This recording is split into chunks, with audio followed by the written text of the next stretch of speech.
The foundation of human understanding teaches an observation exercise, often called meditation, which permits you to become objective toward your problems and allows your heartaches, bad habits, fears, and anxieties to be completely eliminated from your life without effort on your part. Until you have begun to practice this exercise, much of what you see and hear on the following program may be shocking and upsetting to you. But if you will listen calmly and with an open mind, you may discover the key to the peace of mind and joy for which you've been searching all of your life. And now, from the foundation of human understanding, here is Roy Masters. Welcome once again to the program, How to Control Your Emotions. And I purposely avoided negative emotions because I'm beginning not to like the word negative emotions, because all emotions are negative. I'm going back to my original theme, because all emotions are of the ape and not of the human.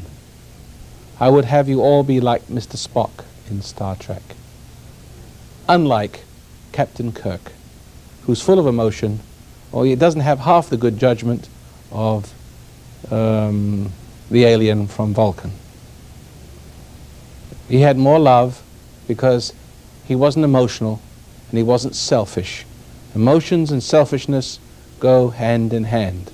Rich, my cameraman, called me over the weekend. He said, I got something in drawing me back to Philadelphia. It just came out from Philadelphia. Taking me back to my old situation, my mother and all the rest of it. Something's pulling me back. You got to talk to me. I said, why don't you just be a man and stop listening to that side of you? Something's pulling on, something's making me do it. You've got a side to you. You've got a side to you that is like a snake in the grass. Everybody has a conscience, you know, a negative conscience, and there's a positive conscience, and it always appeals to your selfishness and your pride, and it tells you everything you want to hear until you're hooked. And then it has you. And then it can almost make you do it. And then you make the excuse, you know, the devil's making me do it. Most of you, all you have to do is be men and stand up against your emotions, but your emotions is what you need to sustain your pride of judgment and your feeling about yourself. There are even programs on the radio, TV, on feeling fine. They teach you how to feel good. You know, anything that makes you feel good. Well, lots of things make you feel good aren't good. As a matter of fact, you have to transcend feeling, and you have to transcend the life that comes from feeling. And that's why you all have your bad habits, because you are listening to your dark side. Your selfishness is not transcending feeling, and you're becoming a slave of the feeling and all the things that engender feeling. All emotions are negative. There's no such thing as a positive emotion. But I can laugh, I can be happy, but I don't have emotions like you do. I absolutely do not have emotions like you do. You can't crawl inside my head and see how I think and feel, where my happiness has come from. But it's not coming from the things that make me feel. You can't make me feel bad, and you can't make me feel good, because I'm the same, neutral all the time. I'm happy. Now, I've said that. Are there any questions? I'm willing, since I've got you into a good mood this evening. I spent a lot of time last week, you know, stealing the show. I let someone else talk now. What I don't understand, if you don't use much emotion yourself, why do you, on occasion, really attack people? Last week, I was in the audience over there, and you accused me of being a wimp, and several other guys on that side of the audience. And I didn't notice you last week. Yes, you. I just barely remembered. I don't remember accusing you of being a wimp. Yeah, we didn't. But I was saying there's certain. If I remember correctly, I was talking to the ladies in the audience. Yes, I know. And if my memory serves me correctly, and it very rarely does, I don't have to rely on memory as a rule because I don't lie. But I do remember that, and we were making some jokes, and then that there are certain that the women in this audience make judgments, and they have a resentment towards men who are wimps or bullies. And you can pick out the wimps in the audience, the men who are not really men, who don't stand up, because it's written all over their face, and it's shaped, it's etched in the form of their bodies. how they sit. And we were talking to the lady, I was talking to the lady about how women feel about men, and she was laughing because, I was calling her shots, and I was revealing how she felt and how all women feel when they look at men. There's this little resentment and little judgments going on all the time, always feeding themselves a daily dose of hostility and judgment about men. And so she broke down and laughed, and we laughed it off, but you apparently took offense, and it's bothered you the whole week. The question, are you a wimp or are you not a wimp? If you're not a wimp, it shouldn't bother you. Well, I'm a little Call me a bothered. wimp. Call me anything you like. Well, Don't call me too late for dinner. I'm a little bothered by it, I'll tell you that.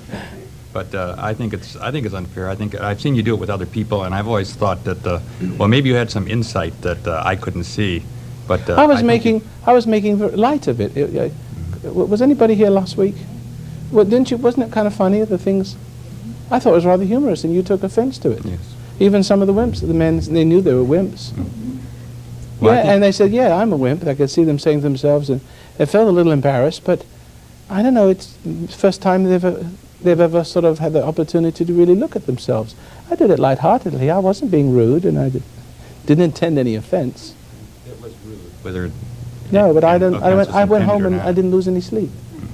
Well, I haven't lost any sleep, but Yes, you did. a few years ago, I would have had to settle this outside. Well, Now, why there you are. I'm old and fat, and hey, we're past that. But I don't think I think you You really should ought have to spoken think up twice last before week. you do that. But you should have spoke up last week, and it would have been in context. Uh, Shouldn't have waited a whole week. It's just one cotton picking minute. I'm not a wimp. Oh, that's nice. I would have seen that you weren't. But I was on the side of the audience from which you can't speak. Well, all you have to do is when the station break came along, you go to the other side of the audience. I mean, there has been a way to handle that. I had to. How many men in this audience think of themselves as wimps? Come on now. Now, if I kind of intimate that you are, were you offended last week? No. Well, is it true that weren't we making light of it? You weren't offended. Maybe you too wimp not to speak up, But on the other hand, you might have, taken the point and said, yes, maybe this man is right. I can see myself in the mirror, and I can see how women look at me, and I can see how I react to the women in the way they look at me, and they put me down with their looks. See, and then that's what it does, isn't that right? Because when you start to women, in your relationship to women, you stay that wimp. Because you can't get over the fact that they keep looking down on you that way, and you can feel the women bristling with judgment and hostility. You're sensitive to that, aren't you? And it's kept you in that childlike state. Is that right, sir? See, there's a gentleman behind there. Maybe you can give him a microphone, because right behind you. Yeah, I know you must have something to say with that. I do, because I've always been self-conscious of being a wimp, and I've always been very hostile because I could feel people seeing that in me. And I've fought the whole world, my whole life. But to try you, to prove but to you them only that I'm not. became. What did you become? Fighting. You didn't. Worse. It made you worse, didn't it? There's something about being cast into a role that is very difficult to get out, because the only other choice is to be a bully, and there's somebody in your life that you hate more than what you are. Yes. You know what I mean? There's Yes. somebody who's a bully that you don't really want to be, so you try to be strong by being weak, by being intellectual. You see what I mean? Yes, I do. You are pretty intellectual in your Yes, arguments. unfortunately. You don't fight like a man. You don't fight like a man, right? No. Because there's obviously a man in your life, maybe your father, that Everything you say applies to my life, See? and most except alcohol and drugs. So, but I'm glad. But you're not put out. You haven't been put out at me, have you? No, because I'm grateful that all these intellectual thoughts that I've been playing with in my brain were put verbally, so that it confirms a lot of things I couldn't speak to anybody. So Nobody would tell you. No. Nobody would tell you quite the way I said it, and you're taking that correction rather well. Maybe you need to look at the fact that, that you were perhaps unnecessarily bothered. That the other gentleman... See, I have respect for a person who admits what he is, whether you're a bully. I mean, it is no lesser insult to be called a bully and a redneck, as a wimp, it's not, because neither one of them are men. All men are guilty of one of those two extremes, aren't they? Isn't that what's wrong with what makes women so unhappy? Is they can't find a man. They've either got the extreme, swine, wife beater, bully on one hand, or the wimp on the other. She can't find. She marries a bully, and then she can't stand being bullied. So then she marries a wimp and becomes the bully. You know. She hates her father for being a bully, so she grows up to be a bully herself. Or she hates her father for being a bully, and so she marries a man that's not a bully. But the trouble is the bully is in her. See, you only have two choices. When you react to a man that's a wimp or a man that's a bully, if you're the child, in this case we're speaking about the lady, the woman, the female of the species, you're imprinted with taking your identity from the person that has traumatized you. See, so when a man is a wimp, it's a shock, and it's the failing of a man to be a man, whether it's bully or wimp, that imprints the woman with her destiny. And her destiny is now she has a little bit of that father inside her, so she hates her father for being a wimp. So what she does, she hates her father for being a wimp, so she marries a man that's strong. But then she turns into a wimp. See? Then she has the problem becoming back full circle again. Now she has a father, being a wimp, so she marries this man who she constantly gives into this man, but she's becoming like the father she hated. See, wimping in because she's got the strong man. She thought the strong man would undo what the weak man failed to do, or did, and so therefore the next course of action and it seems like we're running between these extremes, and you're of course the same way with your wife, mother. It's the same principle. You marry a bully, you marry someone that's too submissive, and we've got to find somehow a balance here, and I've got to speak about it, and I'm sorry if I offend people, but I have no guile in me. I have no intention of offending any person. I just tell it as I see it. It's not personal, so please don't take it personally. Please. I think you have a tendency to be a bully. I really do. You do? I think most can we take a vote on this? Am I a bully? I've seen you do it a few times. No. Yeah? You think I'm a bully? No, I have to. I know that this last I've been listening to you just about a little bit over a year, and I've always emulated people I've admired. Unfortunately, they've always been very powerfully charismatic people who don't really help other people.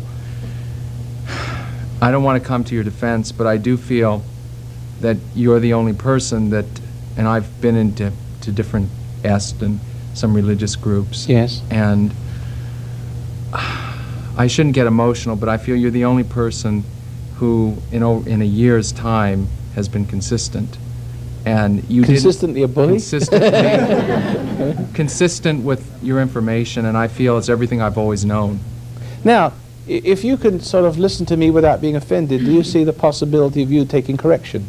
Because it is the offense that prevents me. For instance, if you had your zipper undone, and everybody walks around you, doesn't say anything but stickers, But I come along and I say, and you get embarrassed. But you resent me for it because I embarrassed you, see. But I had no choice but to embarrass you. I mean, it's embarrassing one way or the other, you know what I mean? I could have let you go around and discovered it later on. And then I could spare myself, of disturbing you. But I think it's only fair to be the one that says, hey, look. And so some people resent it. So if I find that the person resents me being honest, then I don't tell them anymore.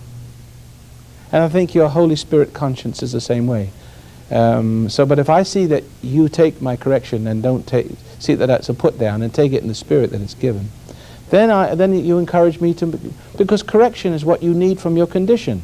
And only a person who is between the wimp, the not on the hard place, the two crazy, the weak person and the strong one, I'm in the middle somewhere.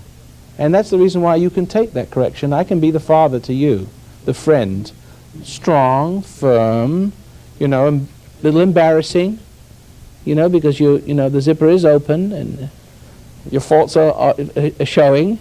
I came here as your friend to correct you, and Okay. And But you know what my because I problem do is? respect, I respect what you're teaching, but I do believe that you occasionally have a tendency to be a bully. It's possible. And sometimes I think it's to I impress wish women. you'd do it. Tell me at the time, though. When pick up the phone or do it right in the moment. That way, I'll know, not a week later. Because you correct a person. The worst thing you can do is correct a person a week later, a month later. It's in the moment. It's in the moment when you correct the person, because there's something that's going through, something's coming down at that moment. There's some electricity in the ether. If you're a farmer and you can see a farm that's well taken care of, because in the right moment the farmer puts the waters his orange trees or his apple tree. In the right moment he puts the fertilizer down. So obviously the timing is there, but you take a man who has not got his timing right, you see the trees are stunted. Now I think something comes across in the moment, and many of us make the mistake of not being outspoken right at that moment. We lack the courage.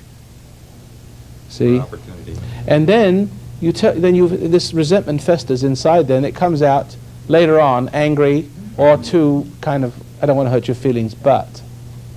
And then no one knows what you're talking about. The moment's passed. The orange tree should have been watered at the time. I think it's a lack of love on your part to save it for a whole week. You had 2.5 hours last week. You should have stood up. You should have found a way. Say, just a minute, don't you think that's too hard? And I had it out with you. And then you'd find out if I was a bully or not. But I'm letting you speak. I think you're wrong, but you have a right to say it. And I wish you would have told me at the time, because I would have more likely have noted it if it was true. It's the same true with our conscience. I used to tell my wife for years, I would say to her, now look, such and such and such and such, you're doing something wrong here. She says, okay, I'll think about it. I said, okay. And so I'll ask her a week later, she's still thinking about it. So there's a delaying action, because the correction comes in the moment. In other words, if I tell you something about yourself that is embarrassing but true, and it always is embarrassing when it's true, always, very rarely is it any other way. It's a shock. Nobody's going to say anything to you because they're looking for your friendship, looking for advantage. You won't like me if I tell you the truth, because we're all seeking lies. That's what we are seeking for in our relationship with others. Even when you get married, you marry a liar, you think you're in love. But it's always embarrassing when it's true, and it's always painful for someone who loves you to say, but the only people who can tell you are those who love you. And they don't care. They'll risk their relationship with you because they don't want anything from you. They want just you to be a better person. So there's any opportunity they might have some advantage from you, they forego that and speak up. And it's hurtful, it is painful. But if you don't receive it well, you become the enemy. If you receive it well, you really become, you know what friendship is all about. You really know what it is all about. I hope you'll be a better person now that I've brought this to your attention. Okay. But you may be wrong. See, that's the thing is, I'm saying, because a lot of people always correct me when I'm wrong. Whenever I say, now, why doesn't somebody call me up and correct me? Because nobody ever does. Then all of a sudden the telephones ring, and everybody wants to correct me, but they got these cockamamie ideas of what they think I mean and my attitudes. I mean, people are always correcting you when you're wrong, when you're right. They want to straighten you out when you're right, because they can't stand the pain of your innocence, straightforwardness. They can't stand it. So the instant reaction is to set you straight. That's how you got confused as a child, by the way. You all grew up confused as a child because you could see your parents for what they were. And they was always setting you straight about how you saw them, right? I don't get no respect, but they don't deserve any respect. This business about correcting a person and taking correction is instantaneous. The correction does not take unless it is done right in that second. In my meditation cassettes, most of you have them, I say, I can't remember the exact words. I haven't listened to my own junk for a long time. But I remember in there saying that not 2 seconds later when you understand something, understand it right that moment. Realize the truth of it right that moment, not 2 seconds later. Because it is always in the moment when someone tells you something about yourself, you have to determine quickly whether that's true or not.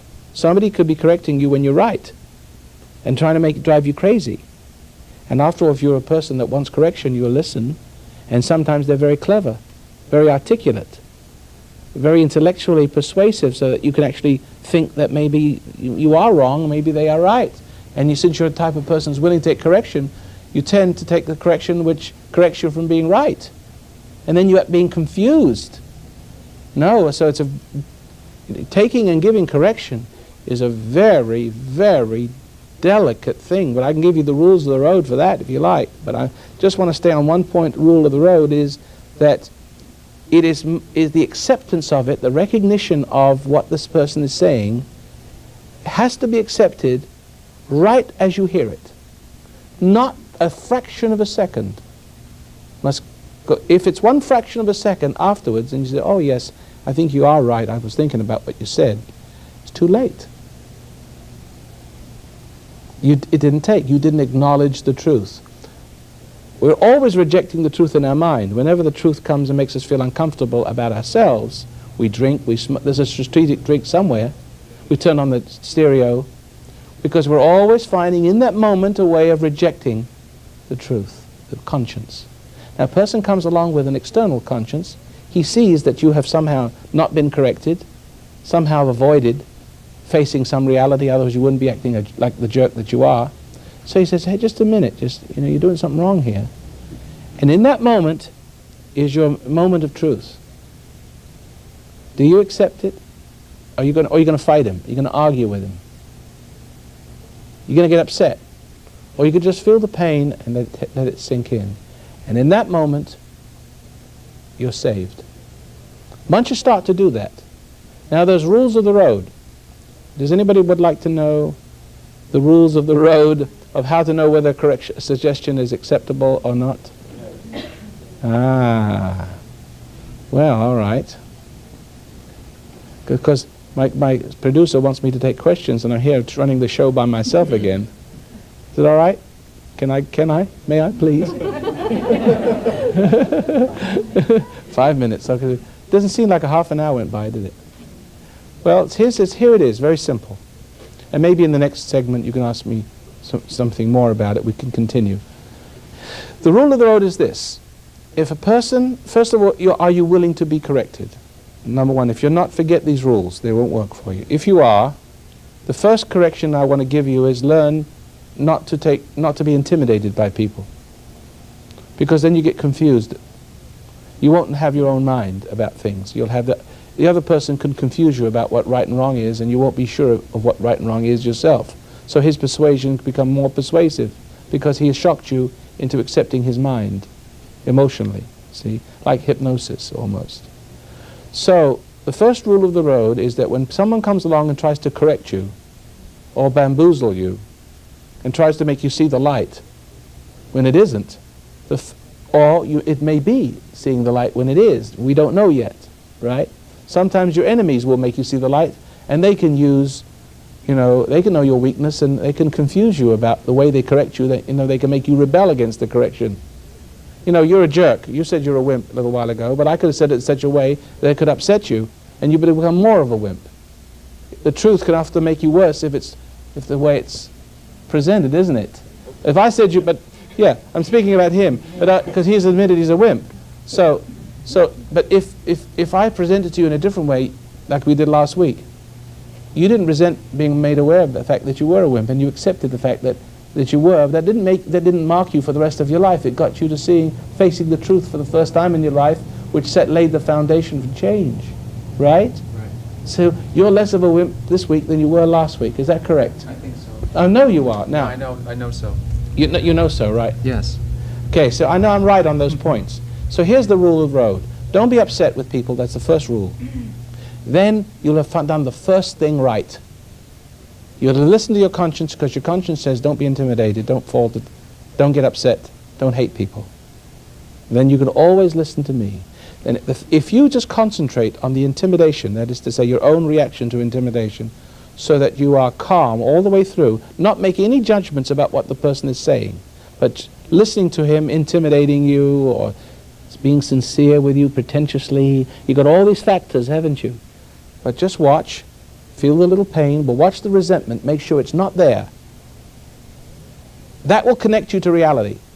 And I tell you, soon after that second has passed, the realization of what that person's saying will come to you. You will know whether he's correct or not. Because you will have stayed close to the truth by not departing from it resentfully. Do you understand that? Yes, I do. You won't have got confused. He might have been a perfect hypocrite, but you still could have accepted the correction, designed to confuse you. Even your enemies can be used to correct you. See? Because they know your weaknesses most of the time.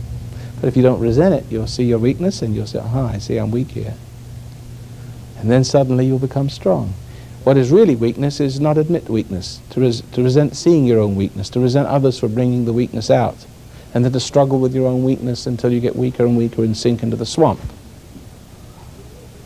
No argument there, right? You're a wimp. No, you agree, don't you? Yes, I do. Thank you very much. I'm just joshing you a little bit.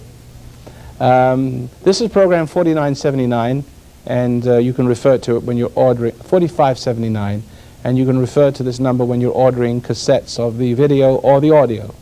The audio program portion of this program is only $6 if you'd like to write in, and each 2.5 hour segment is $50. It's 5 programs you'll get for that.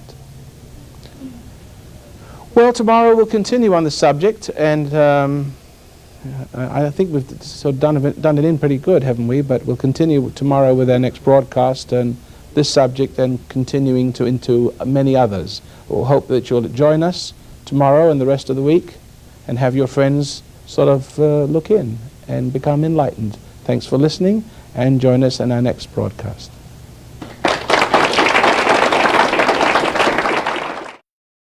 Understanding teaches an observation exercise, often called meditation, which permits you to become objective toward your problems and allows your heartaches, bad habits, fears, and anxieties to be completely eliminated from your life without effort on your part. Until you have begun to practice this exercise, much of what you see and hear on the following program may be shocking and upsetting to you. But if you will listen calmly and with an open mind, you may discover the key to the peace of mind and joy for which you've been searching all of your life.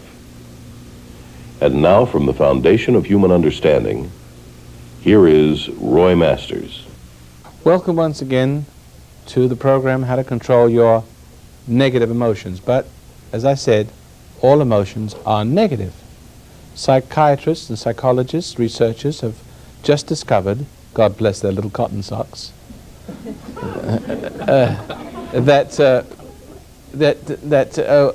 emotional outbursts like anger or rage is just as negative and immune depressing to your immune system as pleasure. Things that make you happy have a negative effect on you, a destructive, self-destructive, immune depressing effect, and sets you up for sickness and depression. You know, even in its extremes, it's called manic depressive. High one minute, low the next. Each low leads to a new high because you want to feel good about being bad. And because feeling good about being bad makes you worse. You know, if you were a thief and I said, I loved you the way you were, you wouldn't become a better person, you become a better thief. So everybody has a dark side to him, a sinful side, that if you stroke it, it's going to come out and eat you. So you have women who love men, and all of a sudden they love this man, and he either becomes more and more of a wimp because that's what's in him, and more of an animal, a beast, because that's what's in her. You know what I mean? Or a thief or a beast to come out and beat her up because she keeps on loving what is angry and violent. Okay, now take our first question. Okay. When I was younger, and I was always really self-destructive and violent. You can sit back and relax. You don't eat the microphone. Okay. I was always really self-destructive and violent, and Yes. and I could never. It was never usually towards people, but always myself. You always take the hostility. Not always take it out on yourself, but thoughtful people hate themselves. They don't hurt others. They just hurt themselves. Yeah, I never. Sometimes I felt like Committing suicide. that, but someone would do something mean to me, and my first reaction was to start a fight with them or something. But then Yes. I wouldn't. I'd go destroy a trash can or kick a gate, whatever it was, Right. instead of hurting them. I know, isn't it silly? Yeah. But still, you are a thoughtful person, you know. You see, you know that you don't want to hurt people. You know that someone's got your goat, and this goat's bashing a trash can, you know? Right. And then you feel even more stupid. Right. You know, I knew a person who was very, very... I have a feeling you're quite strong. You're afraid you might hurt someone. Do you ever feel that you might go to court because you murdered someone or... I used to see glimpses of that. In fact, I had dreams. of being electrocuted in an electric chair because you beat somebody up into a pulp. dreams of strangling people and stuff. How many like people that. had dreams like that? Come on now, come on. Quite a few of you, right? That's why the death penalty is so scary, because we kind of identify with the killer, you know. This is not funny, but just a couple of days ago, a tailgater went behind one of those people who slow down purposely when you try to pass them. This time, I used to say to my wife, one of these days, that someone's going to shoot somebody like that. And it's not really funny, but it's, it brings out that violence. It brings out that hostility that everybody has it. And sometimes we don't always express it, like this man on this freeway. But we do it in other secret ways. We sort of want to choke the cat or something like that, and mean to tadpoles. You know, and that's what it comes out, this hostility, and then we feel silly. And but very often the hostility, even being mean to tadpoles, bothers us. So we take it out, we hurt ourselves. We are self-destructive. And the rule of thumb is that in my cassettes, I say it very carefully that you must be very careful that you deal with intimidation correctly, because then you take on this violent nature, and you also feel very guilty, and you also feel that you might hurt someone. And I was coming to the point where this very strong person one time came to me, and people would walk all over him, and he was very strong, but yet he was a teddy bear, and people would see that he was weak and wouldn't hurt anyone, so they'd take advantage of him even more, and that would even make him weaker. Why was he weak? Because he had so much hostility that if he'd ever let it out, one of those people they don't know what they were flirting with. See? Exactly. That's exactly it. Isn't that exactly right? Yeah. You're strong, aren't you? Yeah. You're not weak. No. You're athletic. Yeah. I could tell that. You got that healthy glow about you. Okay?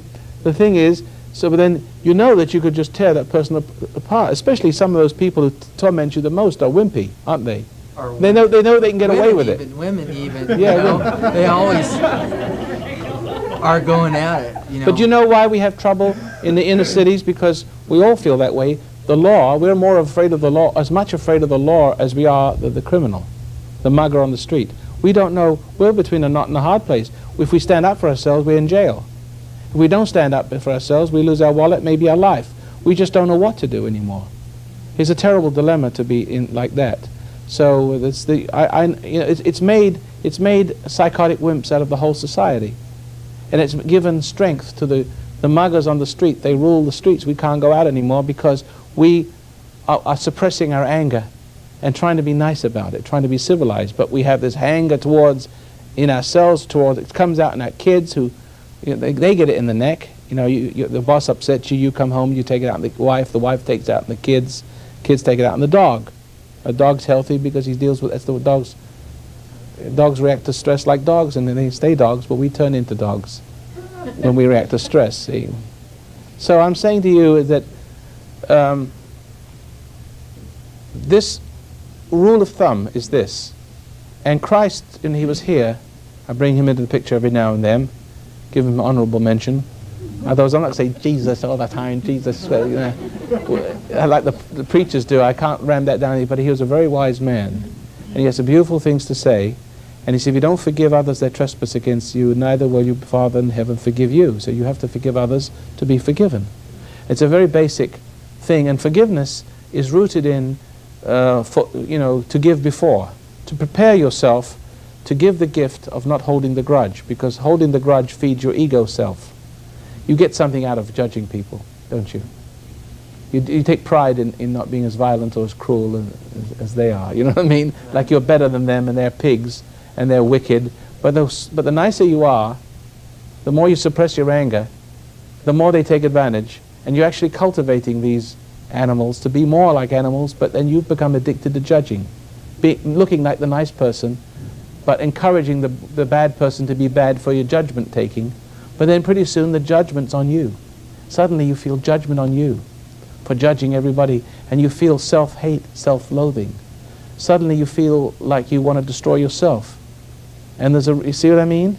That's the basic leading cause of suicide. Hating parents, hating society. So you turn this hate upon yourself, so if you hurt yourself, you're not hurting anyone else. You pride yourself in that. You see? It's the same in the meditation too. It's the same thing. The same anger and rage is the same voices in there saying that, cussing at me, telling me that, what do you think you're doing? You're not going to get away with this. I'm not going to, And how do you react to the voices in your head? You resent it. No, usually if I'm meditating, I can face it then, but if you're not meditating. If it's a second after I come out of the meditation, then it gets me. Yes, in other words, inside your head, the meditation that you are learning from me is the way to deal with the voices. There's two places where the tormentor lives. Outside you and inside you. Now you see, first of all, the tormentor is outside. Your mother, your father, it's usually one of those people, your sister, your brother, somebody in your family, no doubt. All of them. Good. Right on all counts. But the point is, you see, they've never been loved and they've never been corrected. It's passed from generation to generation, and it's living through them into you, and they're tormenting you to make a home for it in you. It's just like the alien. You know, the movie The Alien. It goes from one to another and eats your substance out and then jumps into the next person.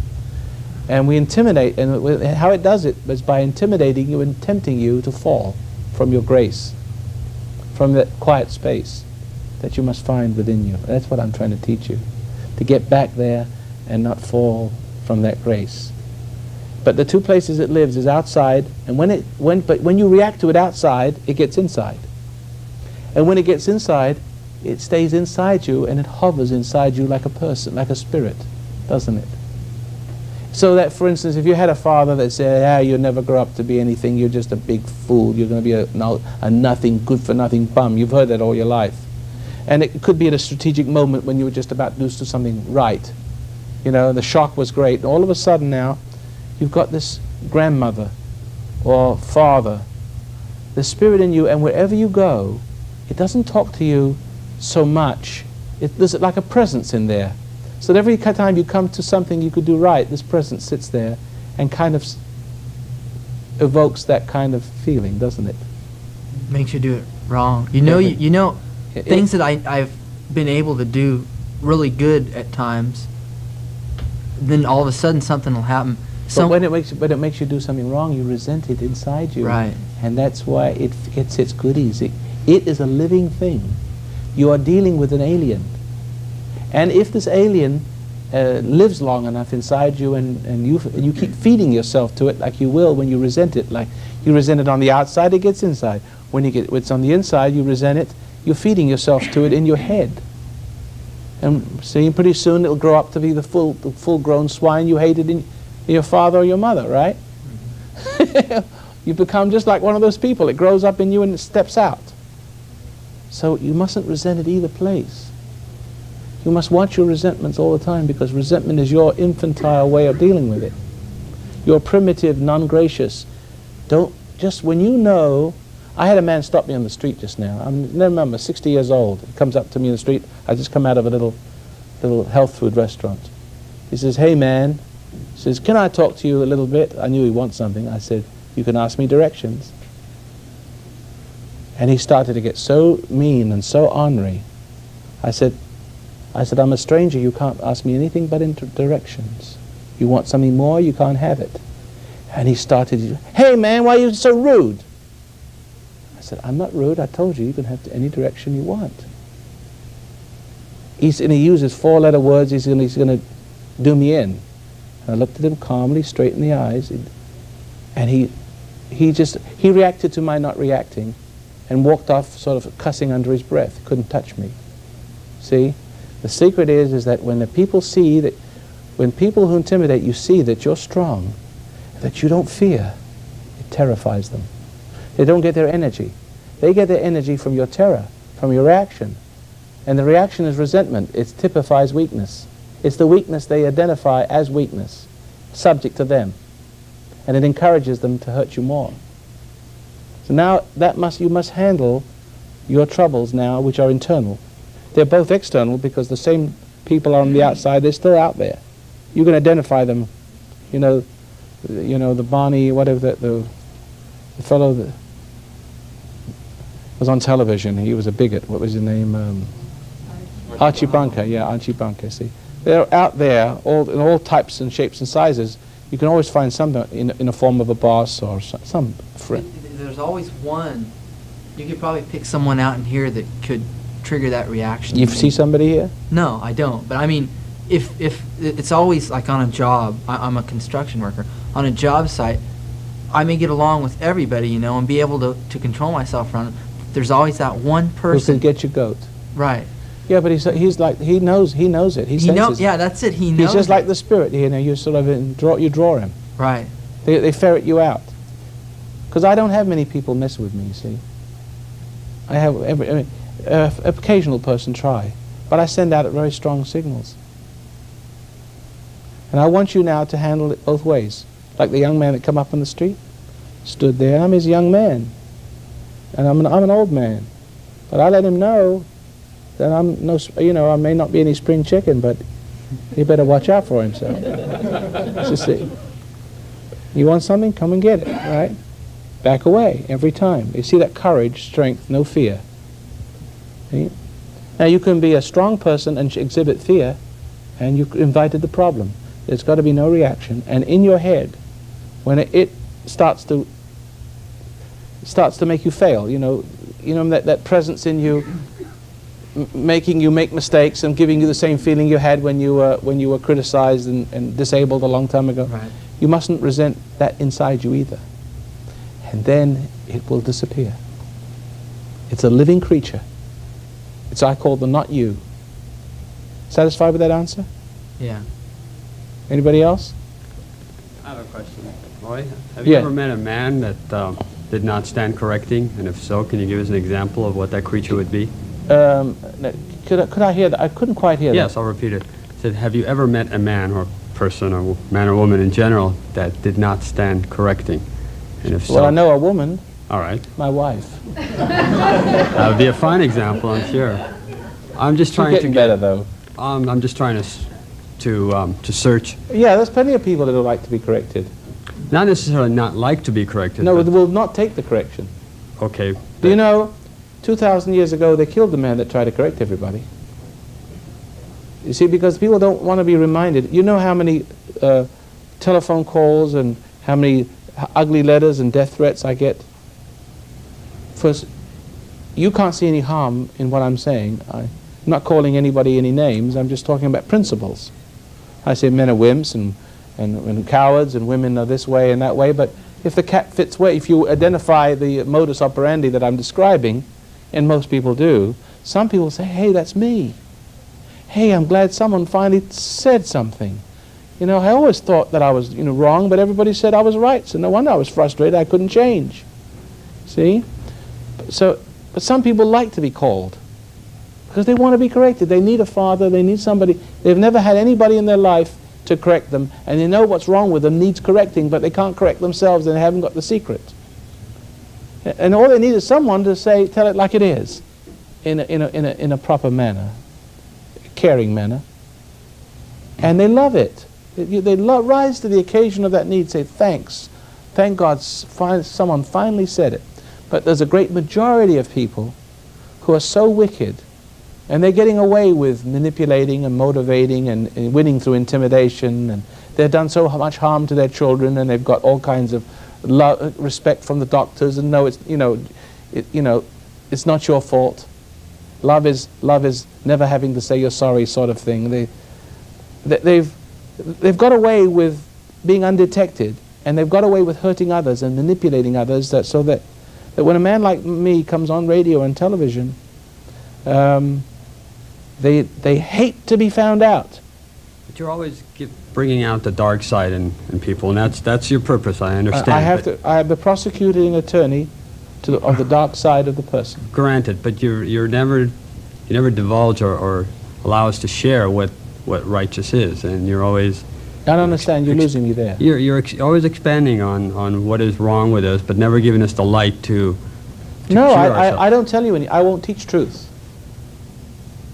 I say that's wrong, that's wrong, that's wrong, and here's why it's wrong, and this is where it's going to lead. If you do that, it'll lead to that, and if you do that, it'll lead to that, or that, or that. Take a choice. Which way have you gone? Oh, I've gone this way. Or then, when you get to this point, it goes from here to here, or here to there. Where have you gone? I've gone over here. So what I've shown that sin. I've gone up the scale of the piano, and I've started from here, and I said, look, this is where you've departed from the truth. And now you know that you're wrong, and what wrong can lead, where sin can lead. I've given you the dynamics of sin, so there's no question in your life that everything is in your life is due to your departure from a basic principle, which is anger and hate. I always come back to that, right? Pride, that sort of thing. Then it's up to you to say, I've never known what was wrong with me, and for the first time in my life, I can see exactly what I've done wrong and what my first move is to change. See, I'm trying to bring you right close to where the root of all your problems, explaining cause and effect becoming cause, and cause and effect becoming cause, and so on. And you see that I really understand life. It's like I've been reading your mail. But you're not going to hear me tell you a remedy, because I will not rob you of discovering it for yourself. See, I will not rob you. I'm not going to say God is love and God is light and Jesus said you've got to do this and that, and you have, this is how you could be a proper parent. This is how you got to do this. I'm not going to teach you anything. You see, because the scripture says you need not any man teach you anything but the Holy Spirit. What you need is correction. What you need is to be stopped. See? No, you're doing the wrong thing, and here's what will happen to you if you do it. And most of you, it's already happened to you. I don't tell you to stop smoking. I say, look, this is why you smoke. And this is the dynamics of smoking. Where it springs from: resentment, failing in some way, guilt. Whatever it is, I go through it, and you say, I see exactly what I'm doing wrong, and where the wrong begins, where it's seeded, and how it blossoms into all these other diseases and social problems and drinking problems and problems with your wife and your children and your finances and your drinking and your drugs. I always lead back to some simple thing. I say, now, let's take... And you see the value of that. I was going to say something else, but go ahead. It'll come to me in just a minute. Part of what he Can you stand up just please a little bit so I can see you? I can't see you. Thank you very much. Part of what he was saying has happened to me. With me, it came through as over-regimentation. Over-regimentation, yes. So that after you gave all these principles, for a while I just sat home.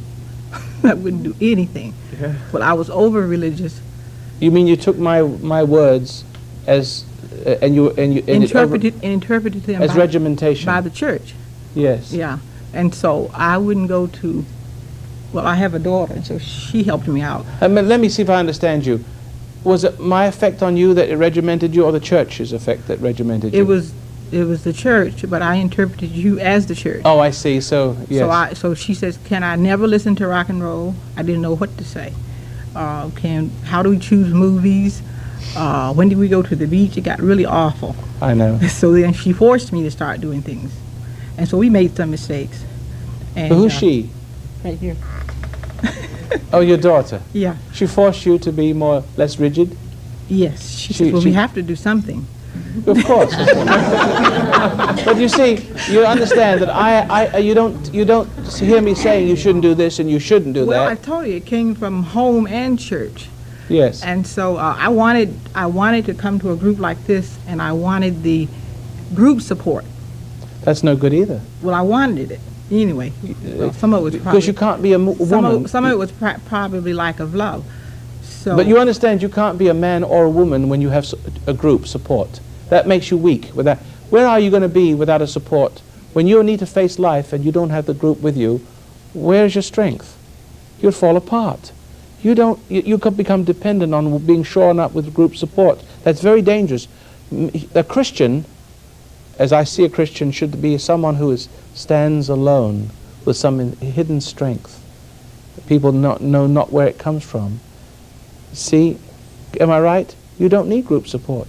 You're not here in this group to get group support, but to understand, perhaps, by someone else's experience, something of your own experience, you see? but if I may say, I'm Yeah. running into well, I have run into a problem, but I'm looking at it a little bit.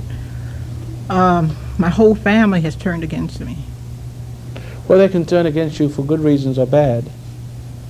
You could be a Roy Butt, No. preaching Roy Masters. Hear what Roy says. Roy says this, Roy No, says no, that, Roy it's not says in this. that area. It's not in that area. But and therefore people will turn against you because they see you're caught up with me.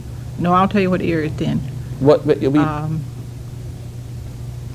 When I was in the fundamental religious group, they made the rules so strict that you had to marry a person in the church. Well, I couldn't find anybody in that church, so I didn't marry nobody. So now I'm middle-aged and I never married. Is that right? So they've Well, accused- maybe I can find you a nice young man. That's not. Do you have any offers That's here? not what that's not what I'm getting to. It's okay. It's funny. Well, you have to come to a point. We only got a few minutes. Okay, I'll hurry up. I'll finish next. Just so you can come to the but point. The point being is, when I first started listening to you, I found out that I wasn't ready anyway. You wasn't ready for what? For marriage? Yeah. Marriage.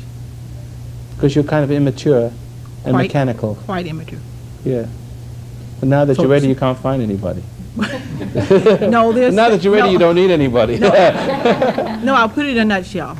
They said you're 51 years old and you never married, so you're a weirdo. Not necessarily. I know that.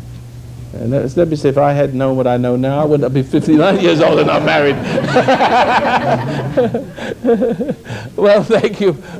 We had a kind of a humorous end to this, but I was trying to say, just got 2 minutes to close, that about correction. A scientist does not look for what's right about his rocket ship. When the rocket ship won't fly, something wrong with the mechanics, the chemical formula for the propellants. So he goes about looking for what's wrong. And then when he finds what's wrong, there's something in looking for the truth there's something about looking for the truth, that there's truth in it. So that what you're looking for is the error with this truth. So when you find the nature of the error, you find the truth at the same time. You say, that's wrong, that's right, that's wrong, right? It's called, aha, now I see what's wrong. But you're seeing both ways. You see the wrong and you see the right at the same time. You see which way not to go, and you say which way to go. And I'm going to help you to find out what's wrong so you can say, aha, that's right. I want you to see it for yourself. It isn't yours unless you can see it for yourself. I'm not a grace robber. I let the church tell you what right is and make you dependent on them, and they'd be your God. Well, thank you very much. Will you join me tomorrow night or in our next program? Please bring some friends and freak them out. Have a party.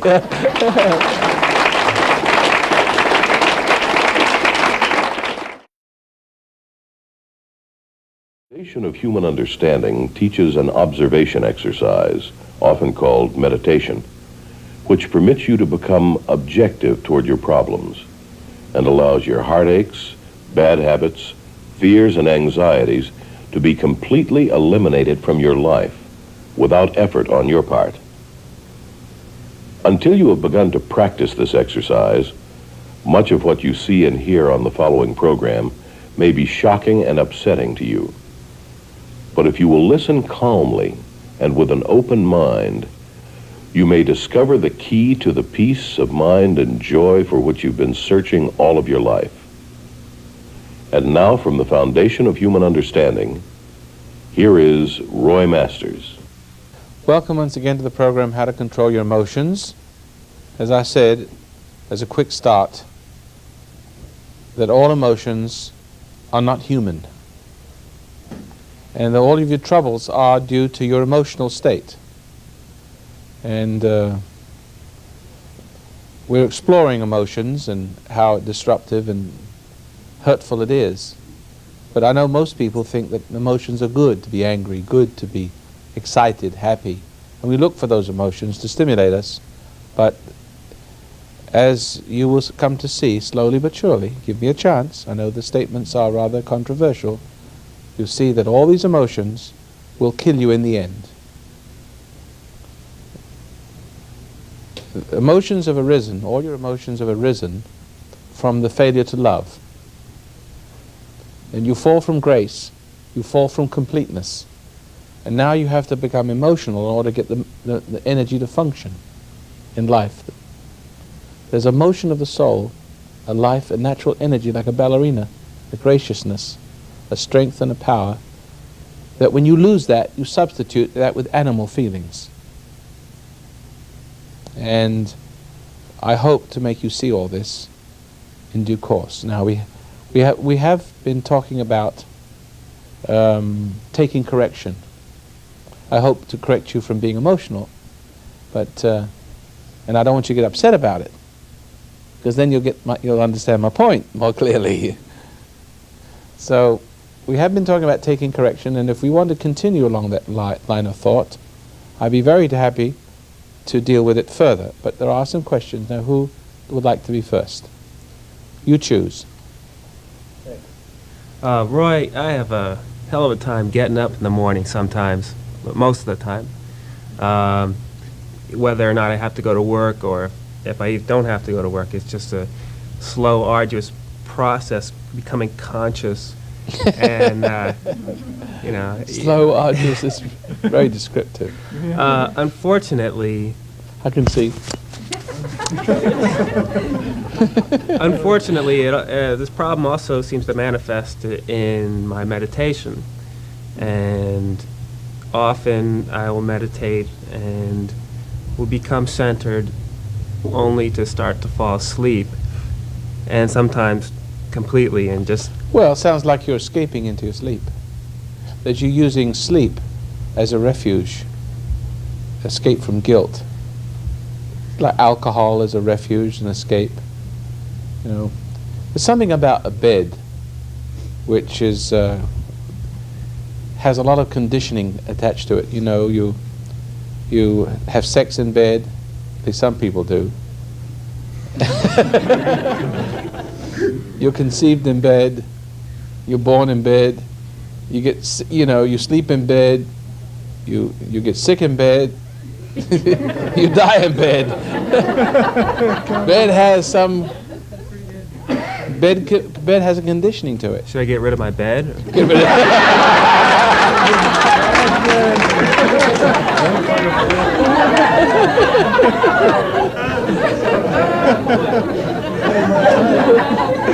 Yeah, if it's a big problem, it's a big bed.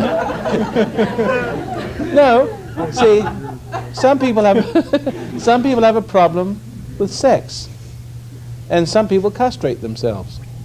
I mean, taking it as far as you took it, they have such a problem. They think that sex is the problem. So, castration, that people who do that to themselves is quite common. Anybody here has done that? No. But the point is, you see how far the human mind will go to identify the thing itself, which it's perfectly natural to lie down and sleep in bed, and it's perfectly natural to have children, but if that is abused, it becomes an addiction and then a source of guilt. It Because everything that is used as a refuge is everything that is abused, every natural thing that is abused and used to escape into, to support ego. See? To deny truth. Food is natural, but if you use truth to escape, to run away from reality, to give you a dreamy feeling that everything's all right when it isn't, then you are now abusing food. Now you have a problem with food. It's not the food. There's nothing wrong with the food, and there's nothing wrong with the bed. The trouble is, let's say you have an eating problem, right? Let's say you have an eating problem, so you smoke to conquer the eating problem. So you don't eat so much, but you smoke too much. The answer, the solution, becomes the next problem. See? Every solution to a problem becomes the next problem to you. So now, if you use bed as the answer to the problem, which you may be doing, then getting out of bed may become the problem. And then you may have a problem with your bed, you may resent your bed, you may have all kinds of problems when it's really you.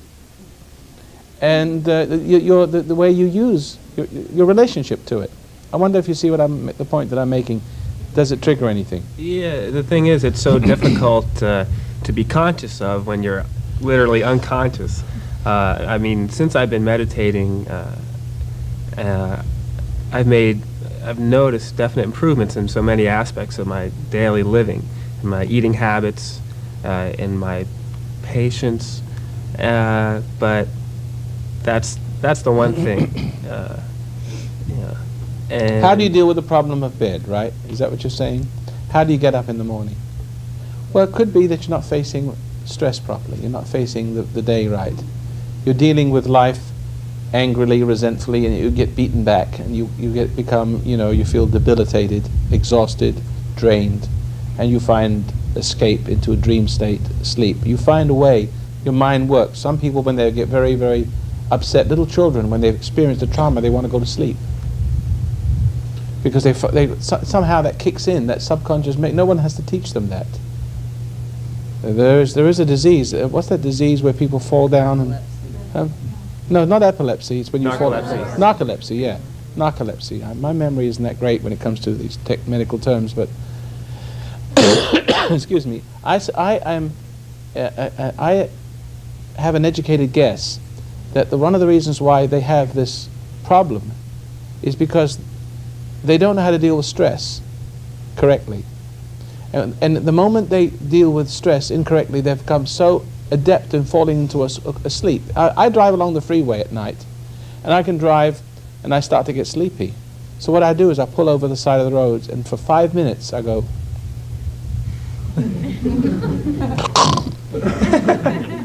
and then I think I'm still driving, and then I wake up with a shock, and I'm not driving. Anyway, that's it. Now I can go for another 300 or 400 miles. So I say that narcolepsy is dealing with stress incorrectly and then suddenly falling into a sleep to recover the strength that's lost. Because when you don't deal with stress correctly, when you fail to deal with stress correctly, you fall asleep. The tendency is to get drained. And for some people at least, the habit subconsciously clicks in to fall asleep to grab a few minutes rest, and then they are all right again, see? It's stress, and it's amazing how little things can stress you, how less and less affects you more and more as you go through life, until you can hardly take anything. You see? Some people's way of dealing with stress is to go fall asleep or to lose themselves in sleep. Some people sleep all the time because they don't know how else to deal with it, see? In the past, while meditating, and I'm aware that I'm about to fall asleep. Instead of struggling with that in any way, I decidedly end the meditation and go to sleep. It's hard for me to see whether or not I'm giving in to a temptation to go ahead and fall asleep, or should I just try to? All right, you're asking a try to stay technical awake. question. Your technical is about the technique that I'm teaching, this meditation. The correct way to go about this is that when you start to meditate and start to face reality, one of the tendencies for everybody in the light of what I've said, it will be easy to, is to fall asleep. You sit quietly and the mind starts to race and to start to, to want to water the lawn and go visit grandmother, and you think of all the girls you can call, and maybe I ought to go to the movies and I forgot to wash the car. Your mind starts to race. But if you keep becoming objective and not giving in to that, suddenly you feel like you want to run out of the room. You may feel like you want to run out of the room and you can't sit still. Sitting still is a very hard thing to do when you're guilty. You get antsy. But if you continue to sit still and continue in your journey towards reality by sitting still and not running into your thoughts, suddenly you become overwhelmed with a desire to fall asleep. Has anybody experienced that before? All right, fall asleep. It's okay. Fall asleep because, you see, all your life you've been like a racehorse. You're burned out. The racehorse has been drugged by your trainer to get more mileage out of you, and you're burned out. And you probably never rested right properly in your whole life. So you may be escaping and using that as a diversion from reality, and you may fall asleep for the rest, and you may never get anything out of meditation. There's an old proverb that says, when you meditate, the wise man meditates and becomes wiser, but the fool meditates, and if he meditates, he wakes up a wise man, but if a fool falls asleep, he wakes up a fool. See, the idea is to cross that border, to become more conscious, not unconscious. And there is this transitory stage where you can fall one way or the other. And I know that. But the thing is that most of you have never had much rest in your life. You're so full of tension. So why not get some shut-eye and go to sleep for the first week or two, and then when you wake up in the morning fresh, and if you start to fall asleep, especially start on a weekend maybe, where you have the whole Saturday and Sunday to yourself, and meditate, and if you want to fall asleep, get the rest you need, and maybe an hour or so you wake up again and meditate again, maybe fall asleep again. But there will come a time when you know you've had enough rest, and you'll know whether you're meditating is just you know that you're escaping now. And when you realize that, the realization will change it. And what you can do, you can remedy that. You can sit like I said, you can sit in a straight back, make sure you sit in a straight back chair, don't lie down, and fight it. Go all the way, you fight it after that. You make sure that you're not going to let sleep grab you away from reality so you wake up the fool. See? You'll find, but in the beginning, rest and convalescence is not a bad thing. And let it be the first product of the meditation until you find that you have a nasty habit of strategically fall asleep every single time, and when there's no need for it, when you're well rested and you know that you are. See what I mean? Then you grit your teeth and say, I know now what I'm escaping now. I'm not facing reality. Something in me doesn't want to face reality. So you'll work it. You'll manage it. I had to go through that myself. Thanks. Okay, next question. This lady over here. My question is, I'm a real emotional person, and Do you like your emotional state? No. And I'm looking for the light, and I've headed for that direction. And I have somebody very close to me that's given me direction in that way, but for some reason, I keep getting pulled back down. And when I get pulled back down, it's like I lose total control Well, now of you have to everything explain I've to learned. me. It's a little nebulous. The question's a little bit nebulous. I don't get any handle to it. Oh, okay. Someone is guiding you, and then for some Somebody's reason you get pulled giving down. me direction. My husband is giving me direction. What's he saying to you? Well, he's telling me truth. He doesn't give me any false. He doesn't give me any. He's doing a Roy Masters on you? Yeah. But when he gives me that direction, it's like I don't want to hear it, and I get pulled back you into know the why? negative. You remember what I was saying about the nature of correction that some people don't want to hear? Now, you're a woman, and you're a typical woman. All men are alike, and all women are alike. I'm sorry to say, until you come back from being a female to a woman. And men have to come back from males to being men, and that's the difference. That's the noble difference. But right now, in your fallen state, you think all women think alike with men. And one of the first first problems they have with their husbands is they cannot take correction from their husbands. Most men are, here we go again, wimpy, or dominant, and then pull their weight, you know, sling their weight around. So it's very difficult to take correction from a person who is not correct. It's very difficult to take correction from a person who uses you and doesn't want you to be correct. See? So women have two problems. They have a problem when men are not, because of their pride has grown. You remember I have mentioned it before that in the big cities, because we don't stand up for ourselves, we're trying to be nice about it, the criminals are running rampant. They're getting kind of confident, aren't they? Well, so, you know, when men don't correct women, and how can they? You can't use a corrected woman. You see what I mean? But you do understand what I mean by that. Yes. The more correct you get, the less you get used. Right. You know, the less delicious you are as far as abuse is concerned, and the less exciting you are. It's like having sex with Margaret Thatcher. You couldn't do it because I don't even know who that is. you just couldn't do it. You know, you're too embarrassed. But you know, she's too dignified. I mean, this is it's a laughing matter, but the thing is, she's very dignified, and men can't make it with dignified ladies. They don't want you to be dignified. So, and neither do you want to be dignified, because you can't make it with dignified men either, because there's something about you in a woman that's become the basis of what a man is. She feels like she's the queen of the hive, and she's got the advantage, and she's like the criminals in the big city. They see what I mean? You've got the power from the weakness of the population, see, and your husband is the population, and you've got the power. So it's because men have never wanted a woman to be correct, because they couldn't get their support from a woman that's correct, right? You see, the selfish men look for women who are not like Margaret Thatcher. See? Understand me? Uh-huh. So women have two problems then about being corrected. She resents a man when he doesn't correct her and he uses her, and he can't correct her because he's not right himself, right? And neither would he. He may try, but it's feeble. He always come out ahead. You can always beat him to the game, confuse him, confound him, upset him, and walk out and he gets drunk or something, you see. But on the other hand, when your husband is correct, you're so used to being in control that you resent him when he has the power to correct you. You feel threatened by that too. Definitely. What you've got is a big ego.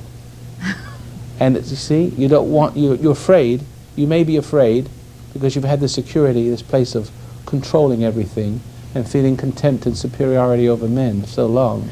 Do you think I feel that way because my mom's very dominant over my Yeah, dad? well, that's right, and you've got yourself, well, you thought you had yourself a man until he listened to me, like your father. You're just like your mother with your father in relationship He to doesn't let me be, though. He doesn't. You're very fortunate. But you still resent it, see? I can just see years ago, just imagine your mother and father fighting years ago, and he's trying to correct her. Because every now and then women will start to use the power they have in a crazy way, like all bureaucrats, right? Mm-hmm. The Well, my women have the mom's power very like dominant. bureaucrats, and they assert their craziness on this home, and nobody can stand before it, because they got the power. They got the power of government. See, so I can imagine your father trying to at least stand up to your mother on occasion when she's going bonkers, and her confusing the hell out of him, and so he didn't do it anymore. He gave My up. dad's a real wimp, and my mom's real, Bull. yes, Yeah. real bull. I Right. mean, she looks at. Now, what did you look for in the man you married? Peace, because I was so much at unpeace with my family that What do you mean, I was peace? looking. Well, I was so upset with my mother and father and the way that they treated me that I was looking for love and not getting it. And when I met my husband, he seemed to be calm and to help, to know what I needed. In other words, there was goodness in you. I sense goodness in you, and I sense that you looked for a man that would correct you. Right, because the guys I used to go out with were Wimps. just bullies, just like my dad, like my mom. Yeah. They were alcoholics and druggies and things that I really didn't like. Yeah, in other words, you played around with the strong men and found that the strong men only turned you into a wimp. Right. So you had a choice. Remember we were speaking about the other day? Right. You have a choice of being the wimp or being the bully. It's a horrible choice, isn't it? Yes. So, but there's a goodness in you that, you know, my wife married me, and that shows there's some goodness in there, even though I've been trying to dig it out for a long time. So is my husband. But see, for 34 years, she's been married to me, and she could have divorced me a long time ago because I've been strong with her. But she knew all the time in her heart she was right, that I was right, and that's just why she stayed with me, because I'm the only person that really loved her deep down inside. That's why I stay with my See, husband. even though she would resent me, and even though she would, you know, walk out and, you know, do all kinds of dumb I things. can sympathize with her. You see that? Because my life is exactly like that. Yeah, but that was good for me, because if I would have married a woman that would agree with me, I couldn't have grown. So in other words, I was well matched, because she had 34 years of fighting me to undo the formative years of her corruption. You see what I mean? And she had to come out of that. She was so deeply enmeshed in that. On the surface, it was a vivacious, sexy girl. Otherwise, you think I would have married it? Right?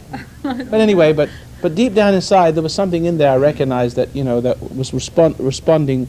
In other words, I was like my mother with my father with my mother, see?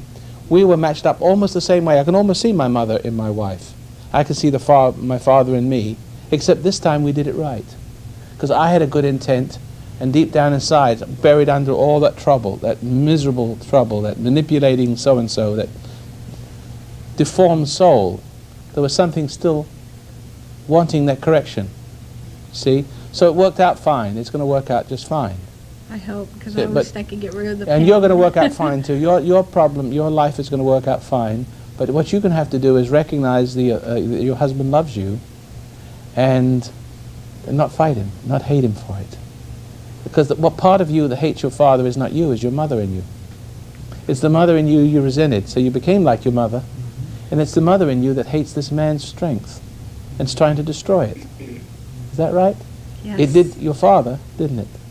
Yes. See? So you're pitching yourself against him, hoping that he won't give way. He won't collapse. He'll stand strong and tall, right? Right.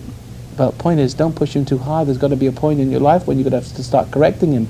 Because if you keep rejecting him and rejecting him and rejecting him, you're never going to have a relationship with him. When are you going to say, you're right, I'm wrong? I give in. See, appreciate it. And then your overweight problem would disappear at the same I'm time. working on that. See? Right, aren't I?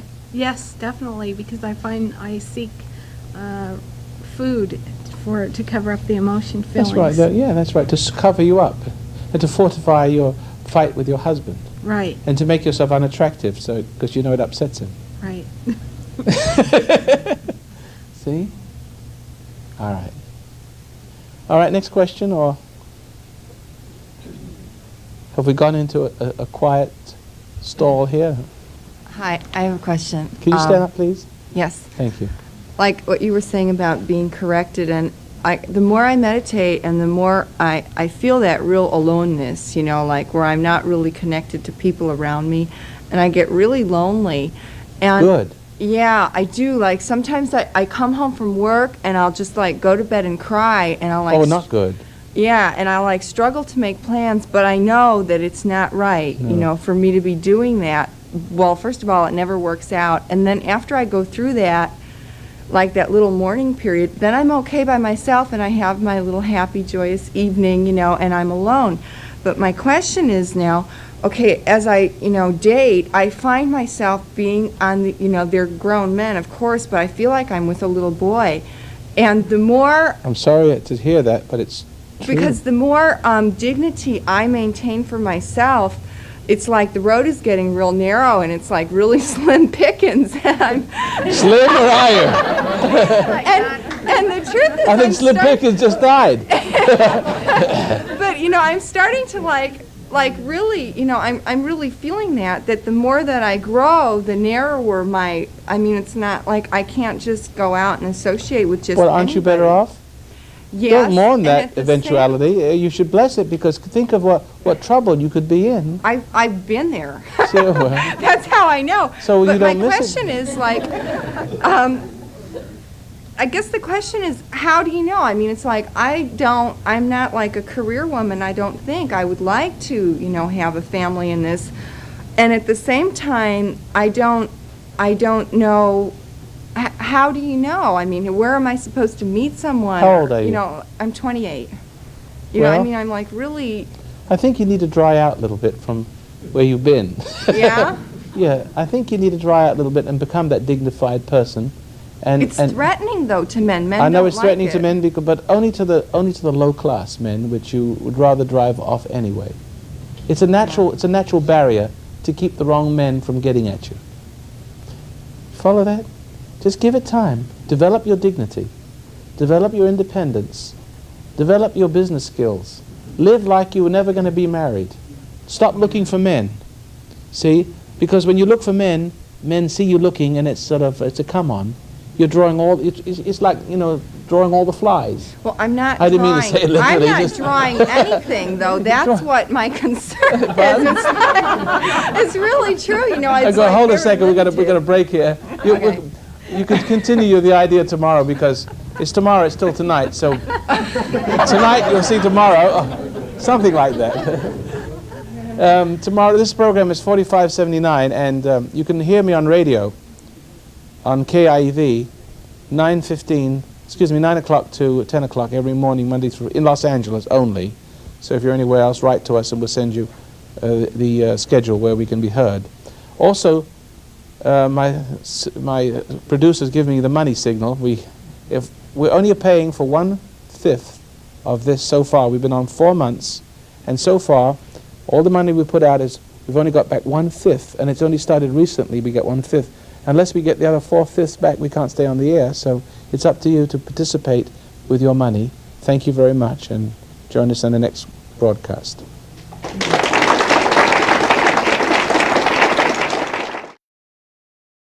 The foundation of human understanding teaches an observation exercise, often called meditation, which permits you to become objective toward your problems and allows your heartaches, bad habits, fears, and anxieties to be completely eliminated from your life without effort on your part. Until you have begun to practice this exercise, much of what you see and hear on the following program may be shocking and upsetting to you.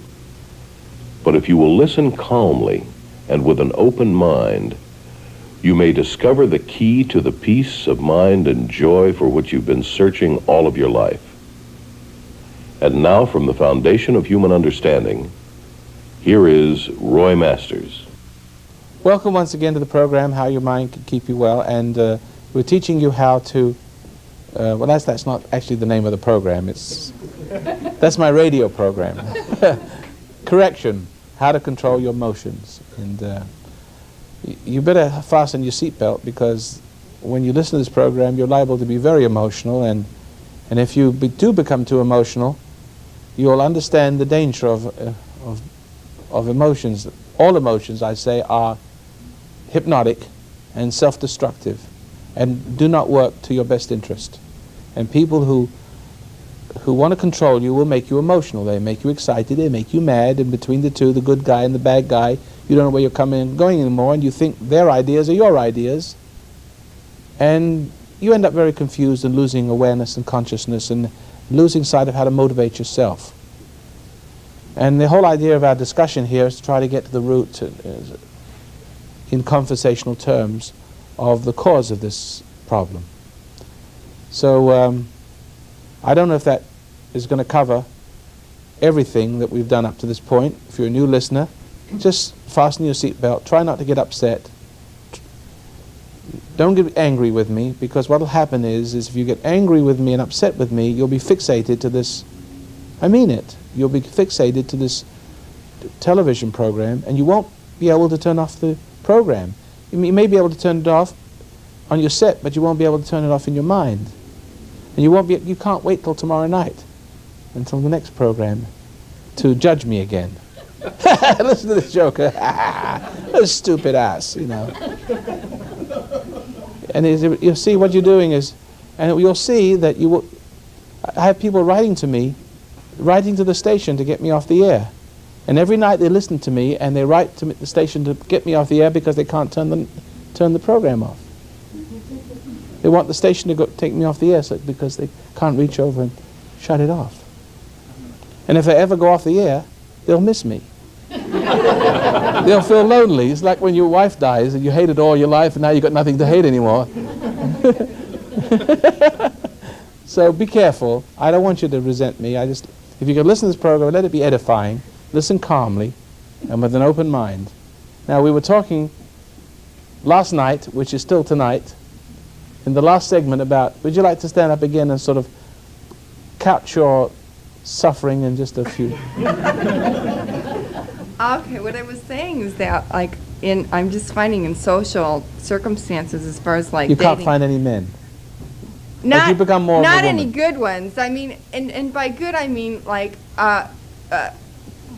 maybe spiritually evolved or like Good men are hard. Grown-up, like grown-up, you Good know. men are hard to find. You always get the other kind. But the reason why you get the other kind, because you were the other kind. One but time. I'm not getting anything anymore. You Well, know, because like you're right changing. now, it's pretty dry. Yeah, but you told me as you become more dignified, Yes, I have. the field narrows. But so it should. has. Don't you think that? Do you want every Tom, Dick, and Harry running after you? No. Don't you think you should narrow the field? And don't you think the best editing in this matter is your refinement and dignity? Yes. Well, and at the and don't you same want the time- very best? Don't you want the very best kind of man you can find if you can find one? Yes. There aren't any. You better go back to being rotten again.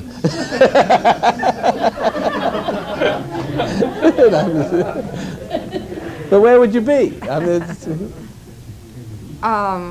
Dead. I'd be dead if I wouldn't have changed. You know. Of course. Very seriously. You know. There's maybe no you're question passing about this. Maybe that. you can pass this stage. Maybe you've had enough frolicking and.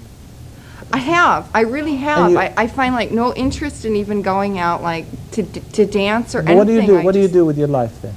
What are you doing tonight? I'm here. I go to other kind of things like, you know, of this nature. I'm studying, you know, I'm starting my own You're business. searching. You're starting. Okay. I'm starting my own business. kind of and I'm business is it? working- Well, I'm writing, but I want to start I'm not want to start. I do freelance. I was freelancing as a banker, but I didn't like it, and now I'm Freelancing banker. mortgage banking and real estate. And now I really was unhappy doing that, so I'm learning computers. I'm studying But anyway, you're computers. gonna go into your so own I'm, business. I'm actually working for myself, yes. Yes. And that's what I do with my time. And sometimes Fine, it's fun. it feels like, you know, there's a hole there, you know, that I would like to have, you know, a buddy, somebody compatible to I hang know. around I know. with. Forget it. Forget it. Don't. Be my own buddy, huh? Right. Find your own. That. I must tell you, I'm a loner. But you have a family. You say know. that, and at the same time, you have a wife and I children. know. You know, you're not alone, really. I mean, maybe in the spiritual sense, but in the physical world, in the material world, But you're I not. always was a loner. In other words, I never had too many friends. I didn't look, you know, I mean, I was friendly, and That's how it is. I always stood out like a sore thumb.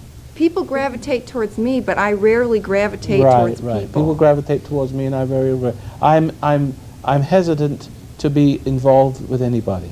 And as a matter of fact, it's quite correct. You must be unemotionally involved. See, because otherwise people will suck on you. They'll draw on you, and Yes. they'll drain you, and this emotional relationship people have with each other is tremendously an evolution of negativeness. There's an evolution of abuse and between you. You know what I'm trying to say? When people become emotionally attached to you and you become attached to that person, It's exhausting. it's exhausting. It's sort of like you're getting something, but you're not. You're I lo- get what this guy gets. I can't get out of bed. See, it's exactly right. And so what I'm saying is, what you must learn now, the spiritual path, is to separate from this loving and being loved, and draining and being drained, and attaching yourself and having others attach themselves to you, as a form of fulfillment. When you start to become a spiritual person, you will find that you put up this barrier, and it's like a force field. The good goes out through the barrier, but the bad can't come attach itself to you. And you have no need to attach yourself to anyone because you found the fulfillment. See, a person who's found fulfillment doesn't need to attach. A person who needs to attach then has to find someone who needs to attach to them. Because unless you allow someone to attach themselves to you, you can't draw from them either. You have need, the other person has a need. And we are used to getting this from one another. You draw from me and I draw from you. I won't go into the details of what we're drawing from each other. The male and female thing is typical. But the point is, there's something that's missing in us that we think we can draw from people. Woman is typical about men. And men also feel like they're not complete unless they emotionally involve themselves with a woman. And a woman allows the emotional involvement because she wants something that completes her. See, what happens that men become women and women become men and no one knows who the hell they are anymore. See, we're drawing a sense of who we are from one another. And that is as a result of original sin. If Adam in the garden had listened to his conscience, he wouldn't have had the wrong relationship with the woman. And the woman wouldn't have had the wrong relationship with the man. See, because when man listened to the woman, and he still does, when the man didn't listen to his conscience and opted for the forbidden fruit of pride, he became separated from the life force within him. And the woman became, what was in the woman, the spirit of the woman, became his center. So the new man, the fallen man, was no longer the spiritual man, but slowly he began, the dark side of him, the natural side, began to take over, and the spiritual side began to diminish. But this new identity, which all of us get through corruption, like you see a drug addict gets involved with the pusher. The pusher is involved with the drug addict. They're involved with each other. They draw something from one another. The pusher gets the money and the life, and the pushover gets the delusions that he is really something he isn't. That's a typical relationship between men and women. They draw from one another. A man gets a sense of identity. A woman gets a sense of power and strength and identity of who she is from the failing of men. And this is the typical man-woman relationship that poets and screenwriters write music about. Follow? Write ballads about. They glorify it. But there's something wrong with this relationship, and you are beginning to see that this emotional involvement, it drains. It has a dead end to it. You actually are less as a result of your relationship and not more, and you've degraded another, and you've degraded yourself, haven't you? Yeah. And you've seen it in all of your relationships, haven't you? This last one was like, at the end, we were both so exhausted. I mean, both of us were just like wiped out, Yeah, that's it. you know. But tell me about it, and you go find somebody else to try to renew yourself, and you wipe Yeah. each other out even more. And this one, like at the second or third date, at the very beginning, I knew inside that this was what the outcome would be, and I went for it anyways, and it's like, I can't do that again. But you see, that's the problem now. You are becoming a mature woman. And you are becoming mature because of your listening to me. You found a man that loves you. I love you. I don't love you. I don't love you. I know. I'm like the dad. I'm distant from you. But you know that I care. I care for everybody in this room. But I have no favorites. No one sits on my knee. I am distant. I'm alone. I'm the same way with my wife. I don't kiss her and I don't hug her anymore. I don't do anything anymore. Because I got past that stage of doing it because I'm into something better and much higher. See? And that something higher is into me. But if I'm into my wife and my wife's into me, I'm in trouble. See? Because there's no God there. You follow that? You have to give up one for the other. So how can there be like some kind of communion to where Well, you get, like get married and have a You family might. and You, children? listen, I mean, it might be very well that you may meet a man one day, and when you meet this man, it will not be the same relationship as you have, the kind of relationship you've been having with men. well, I hope not. You see? And you see, there won't be that abuse. There won't be that finding who you are from one another, completing yourself by this very, very closer and closer and closer emotional thing between each other until each one of you merges as the other. You know what I mean? See? Because you've made the other person your God, so you've become that person. And the only way you can be is to get deeper into that person to draw your being from. To submerge yourself in that other person's love as if they were God. But while you're escaping from the truth of what's happening, because after you emerge from that, you're guilty as hell. And how do you get rid of the guilt? The emptiness, because you've been drained. You've been drained or you've drained, and what you've got doesn't belong to you. You know, you feel unclean, masculine, dirty. It's exactly Is that right? It's exactly what happened. See? And I realized it today. It's been over for 3 months, and today I realized what I did. You can't get it out of you. You don't want to get rid of it. I try and shake it. See? It clings to you. Like, But But So- in realizing, though, what happened, it's like the light bulb went on. I mean, this happens to me all the time, you know, and even though it's after the fact, I knew before, and I know. Even before I went in, I knew, except for the differences now, I'm not willing to go through this again. Right. Yeah. You know, it's history, But you you know, this reached kind a of thing. threshold of consciousness Mhm. through pain and suffering. Right. You've learned about this thing called love. Addicted to love. Right? You've understood it. And I you're do. smart enough now to transcend it. So the only thing that you've transcended, gone, is the stinky part, this loathsome, this lying, romantic delusion, destructive and Yeah. self-destruction, which every other idiot does in the pit, and then seeks glorification for. Everybody's proud of this filth that they practice, they call love. You're beyond this. Now, there can be marriage for you. There can be in the right way, but there's a man that wants a woman like you, but there Where? are... Well, the point... Hands up. Am I bid $20?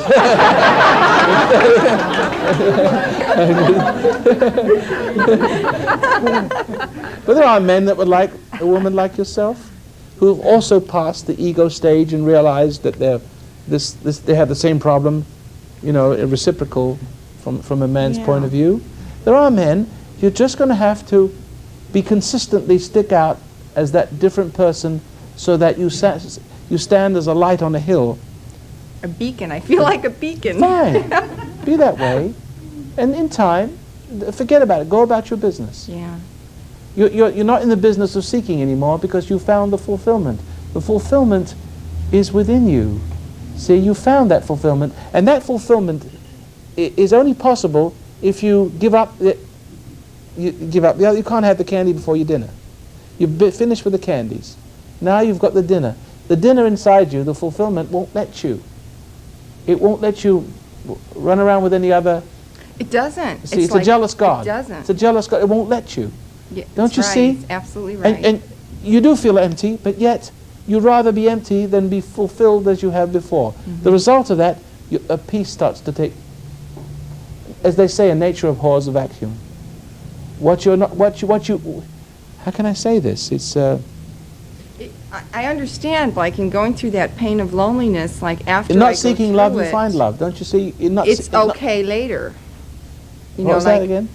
well, like I said, when I come home, I feel that emptiness when I come home, but if I just, like, it hang out a pass. little bit, or, you know, like, It my passes, neighbors doesn't will it? come visit or something, and it passes, Yes. you know, but it's painful. I cry as I'm going through it, but then Right. after I stop, you know, I can look around, you know. Susan, you better listen to this. And I can, like, see, See? you know, I can see the sky, you know, and I can see that God is there, and then it's enough. But boy, I'll tell you, there's that chunk of time It's withdrawal. getting there that it's a killer. I mean, know, it really I know. hurts. It'll take a while. It's worth it. Yeah. I hope I'm not here singing know, the the- same tune in a year or two. Listen, you might very well be. Yeah. But Okay. But if you went the other way, you'd know where you'd be. You know which direction you'd be going if you went the other way. I don't think I could go Then if you're again. not going the wrong way, you're going the right way. And you're going to meet a person one day that's also going the right way. But you must be consistent with it. And they will see your consistency and you will see their consistency, and that there'll be a meeting of souls. And then you'll be friends. And you'll be friends for a long time. And then one day, this friend will say, let's get married. You say, okay. And you marry your friend. None of that sickly romantic stuff, forget it. I believe, you know, what you're saying to be true, I do. You do. Let everybody do it the way they want. Any more questions? Yes, we'll take you. Is it on the subject? Yes. Wow, then maybe I should sit down.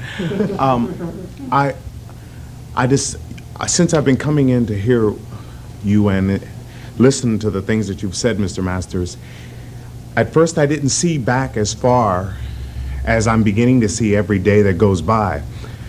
What I have, I would just like to say this, that what I have noticed is that, see, I've been always in some way, I listened to a radio program once where you exercised the man on the radio. Yes. For some strange reason, I was jealous. Jealous? Yes, isn't that odd? But every day that I listen, so I started coming here in hopes that you would do the same thing to me, because I wanted to do the same thing I've always done most of my life. Take the responsibility of my own life off and give it to someone else. It's an odd thing. That is the meaning of that. I've been doing a weird thing with you, but you haven't been doing it. I've been doing it. Yes. But you see yourself doing it. Yes, because I don't do. play the game. Well, that's what woke me up to it. You never did what I wanted you to do. And that And then was, you could see yourself trying to make me do it. well, I was tricking. Isn't that right, Susan? I've got a thing going with Susan over here. I've been tricking you, and I've even convinced my wife that you haven't done your job. You know what I'm saying? If that makes any sense. Yeah, it's like it's you're not very doing interesting to me. You're not being fair to me, I thought. But something happened, like I was sitting up here and I had told you some of the ways that I am as a person, and you told me I had to remember what made me the way I am.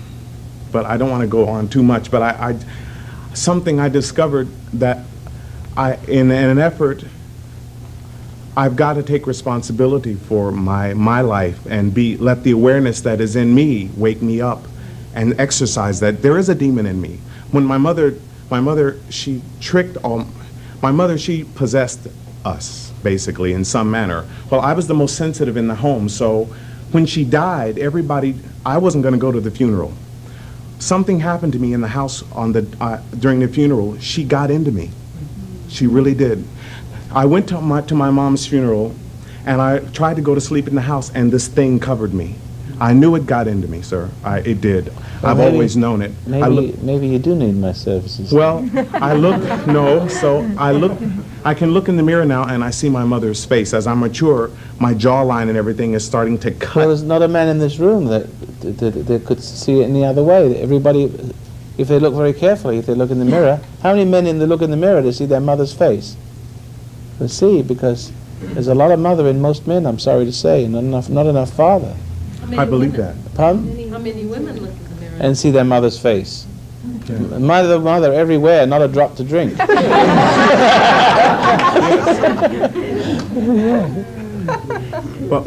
But my whole point, though, it's funny, but I do know that something's been happening. Like as I meditate, I'm lying in bed. This thing doesn't want me to meditate because it knows that periodically there is a separation, and my mother is there, and I'm there by myself, aware of the fact that my mother is sleeping in my body with me. It's kind of odd. She only comes out when she wants me to do something weird. That sounds really dumb, but it's no, it doesn't sound. And because she was perverted. And when I meditate, I start to jump all over the bed. Without me really jumping all over the bed, my body just starts flipping and flopping like an animal. And I can't last. It gets so drastic that I can't last through the meditation. Is that what you said? But I persist. You can go on all night with this, but what's the point now? But I wanted... Is there some succinct point that you can make? Yeah, I just wanted to say that I do see something happen while I was sitting here tonight, that I thought there should be some sort of shock as a man begins to graduate away from what he used to be. But I've discovered tonight, listening to you, that it's just for me, it's just a progression on consistently sitting down and meditating and allowing it to be. I have to tell you something about this. So we only got 5 minutes before the end of the show, and thank you for the comments. But I remember, since we're winding up on this subject anyway, of something inside us. There's something inside us. Well, there's something inside us. It's inside of everybody, And we have, we call this condition schizophrenia, where we have another side. And some people have multiple personalities. But people have voices talking to them, people have identities inside them, but we are all afraid to mention that this is the case because otherwise people think we're crazy. But I would say 90% of the population are possessed by something that's not really them. And this is what causes people to do the crazy things they do, the antisocial things, the self-destructive things, because they're not listening to their own sensible mind, they're not listening to their own rational mind, they're listening to something that's made a home in them that has an intelligence of its own, and it draws thoughts like, you know how iron filings are drawn to a magnet? You can see the shape of the magnet, the magnetic field when you ever did that scientific experiment? Well, see, when this thing gets inside you, it's able to draw thoughts to its spiritual center. So your thoughts take the form. All the psychology in the world can't cure you. As long as this thing sits inside you, this identity. We often talk about, who are we? America has an identity crisis. We don't know who we are anymore. We try to identify with this or that.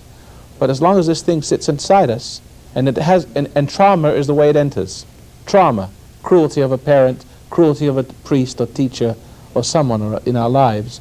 And it gets inside us and it governs our behavior and it dictates our behavior, And mine came out. I didn't know I had one. I was happy, strong, resilient. And yet I was meditating one night and all of a sudden my mouth turned down. 26 years ago, 27 years ago, all of a sudden, like this, and my ears turned up, and I could feel my hand turn to claws, and suddenly I saw a space that was so black. I've never seen black like it. Never seen. It was the most frightening black. It was. Close my eyes, I can't see black. Even in a dark room, it's light. And then I cried out to God. I did the right thing, and then all of a sudden it disappeared, and I couldn't see black anymore. But I know that a lot of people go through life with a blackness in them, a frightening blackness. They're afraid to even close their eyes. Is that right? See? So, but they have this thing inside them that draws thoughts and perverted behavior patterns and suggested lurid things and mocks them and laughs at them and nags them to, you're a homosexual, and so after all it keeps nagging you, telling you that why don't you do it after, then you'll end up doing it just to get it, just to see if you get rid of it, and it laughs at you and makes you do it again. You see, you're nodding your head, right? You understand? It's the truth. But maybe we can talk about this in our next discussion, because we've got 2 minutes before the end. We've sort of rambled all over the place here, but it's nice to, take a good, honest peek into the dark side of human nature and not have the frivolous attitude, that psychiatrists and psychologists have towards the subconscious or the superconscious. So we're going to tell a friend to listen to this program, and we're going to be exploring all these sorts of things in our programs to come, if we stay on the air. But so far, we haven't done that well. And I guess I'm not saying do it for Jesus. You know how they are. Do it for Jesus. We are doing something very radical and very different. The foundation of human understanding is a church of non-belongers. We don't want you roped in. We'll try to come into your living room and service your needs and give you the questions that your church and your psychiatrist cannot give you. I can give you, but I'm not educated. I have no degrees, so you don't have to believe me. But neither was Jesus or, Peter and a few others. And they did pretty good, flying by the seat of their pants. And I think I have the natural gift to be able to give you what the intellectuals cannot. Most of the intellectuals are perverts anyway, so that ought to get them going, calling on my program. Please support the program. Probably all the intellectuals have got all the money, so they won't support the program now. But please support the program, and especially get the tapes to get you started to meditating so you can deal with the pressures of life better. This is program 4579, and we'll continue on tomorrow night. Thanks for listening.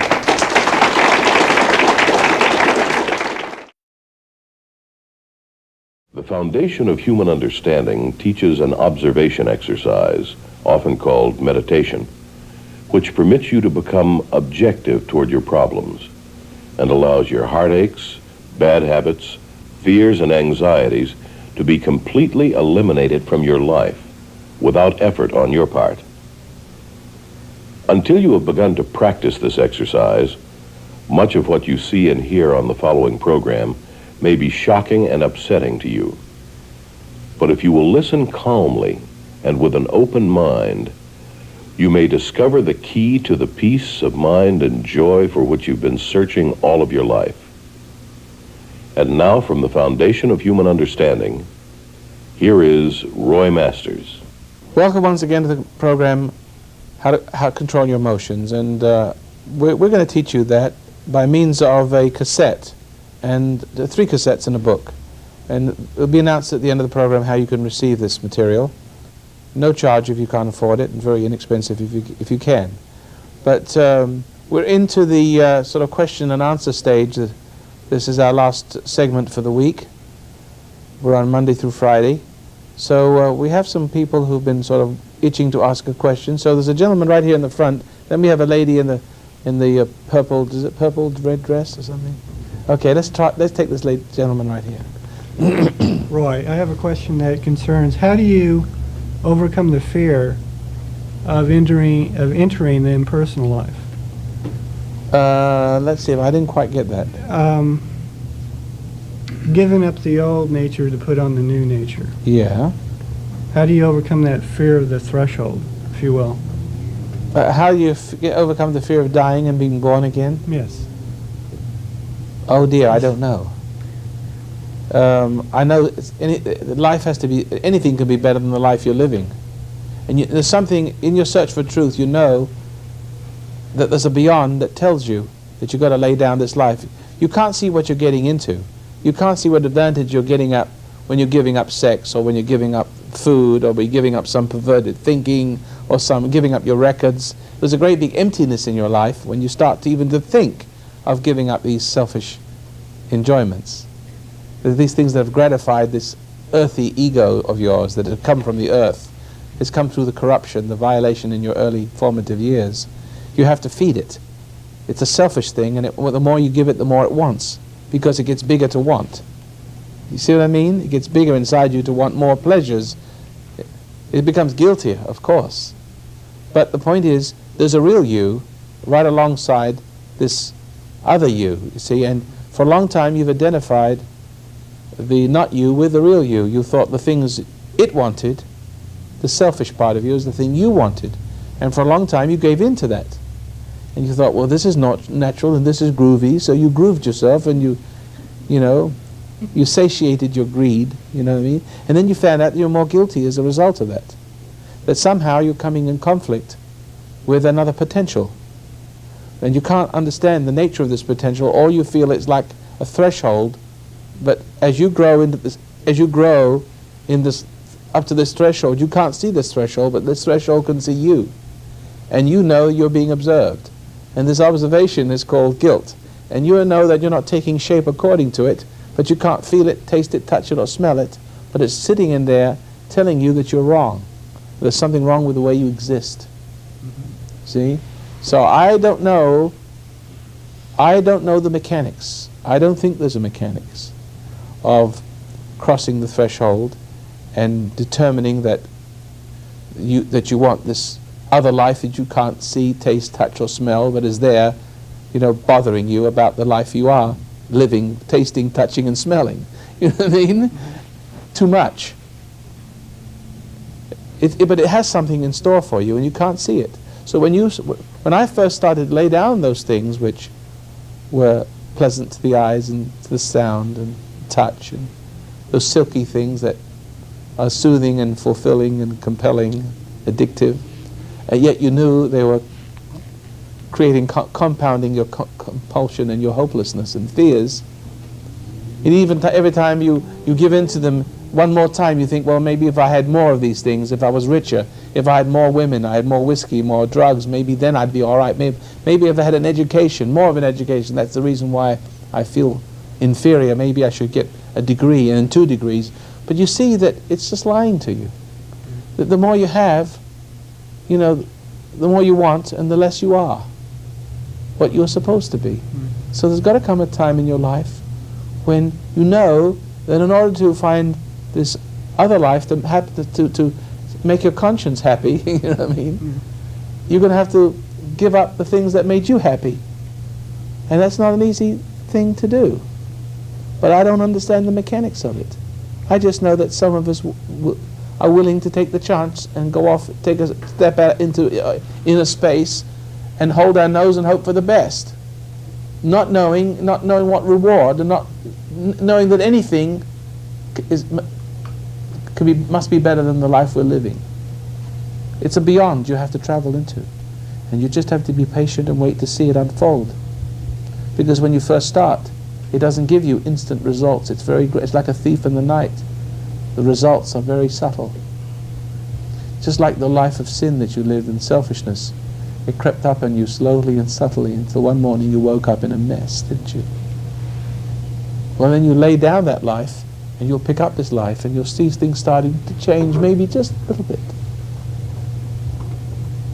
So you've got to be very, life is like a production line. You put a sin on this end and it goes down the production line through the factory, and you don't have a finished product until some months later. But meanwhile, so therefore you feel kind of confident. I did this, nothing happened. I'll do some more, and nothing happens again. You just feel good about yourself. But you've got something on the production line, all of a sudden your consequences start rolling off. The consequences start rolling off the other end, right? Now you stop sinning. You start saying, well, this is ridiculous. My life is, lays in ruins before me. I've got all these problems, personality problems, job problems, sickness, cancer, colon troubles, whatever it is. So your conscience pricks you to start to live a better life. Still, things don't change. But you forgot you still got those production line things coming off. You're going to have to learn to face the consequences of the last things you put on that production line. That's the only way I can describe it. They're still going to be rolling off to plague you. But one of these days, the last one will roll off, and all of a sudden, nothing, and your life starts to go smooth. You've got to have to be wise about this. So it's a balancing action. Right. Well, I don't know if it's a balancing act. To cancel out. It doesn't. It may not give you the perfect life you're looking for right away, because you've got to develop your character and your personality and your disciplines. See? If you're not working and if you've been spoiled, then you're going to have to learn how to work. See? So you're not going to be a success right away, but you're going to have to, roll your sleeves up and do a hard day's work. And so you're going to develop the character disciplines. If you're not used to saving, well, you're going to have to learn to save and not buy candy bars and everything you see. And you're going to feel the hollowness in yourself will be greater. But something inside you says, no, save. It's best to put your money aside because you're developing your character. Every time you say no to something you don't need, you're developing character. Every time you give in to something you don't need, thinking you need it, it will make you happy, you're losing your character. There's an old saying, a fool and his money are soon parted. If a person can't control his money, he's not really controlling his mind. You know what I mean? So you see, so that temptations are even where you spend your money, where you buy a shirt, whether you need it or not, this new discipline will click in, and you'll start to develop the character by saying no to things you once said yes to. But that still doesn't improve your condition, but you'll be saving money where you didn't. And one day you'll have $5,000, where another time, had you lived the other life, you'd be in debt $5,000. And one day a deal will come along for $5,000, you have the wisdom to see where you never had the wisdom to see, and you had the means and the wherewithal to make it happen, and all of a sudden your life will start changing. You've got to see now, it takes a little while for things to happen, and you have to develop the Herculean skills. Follow? Hope I've answered the question. You have. Are you saying it's a natural unfoldment as you direct your consciousness towards light? That's right. Rome wasn't built in a day. I can't begin to tell you the magical things that happened to me.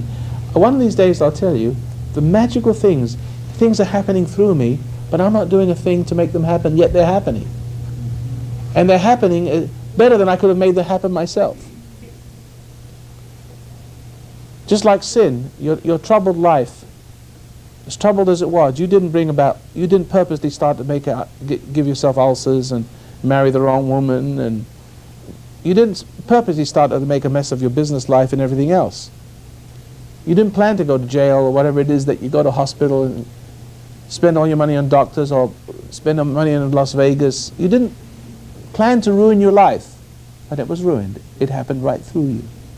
Quite effortlessly. You didn't know you were ruining it while you were ruining it. You were being acted through. Some hell, some force, some purpose, some plan was using you as a conduit and shaping things to come. But heaven can work the same way. But you've got to give it time. And you have to back away from the things that are selfish. Because good can't come through selfish indulgence. See? You end up serving a different God and a different purpose in your life. Yes, now, next question. The lady in the purple dress. Could you please thank you. Yes, hello. Hello.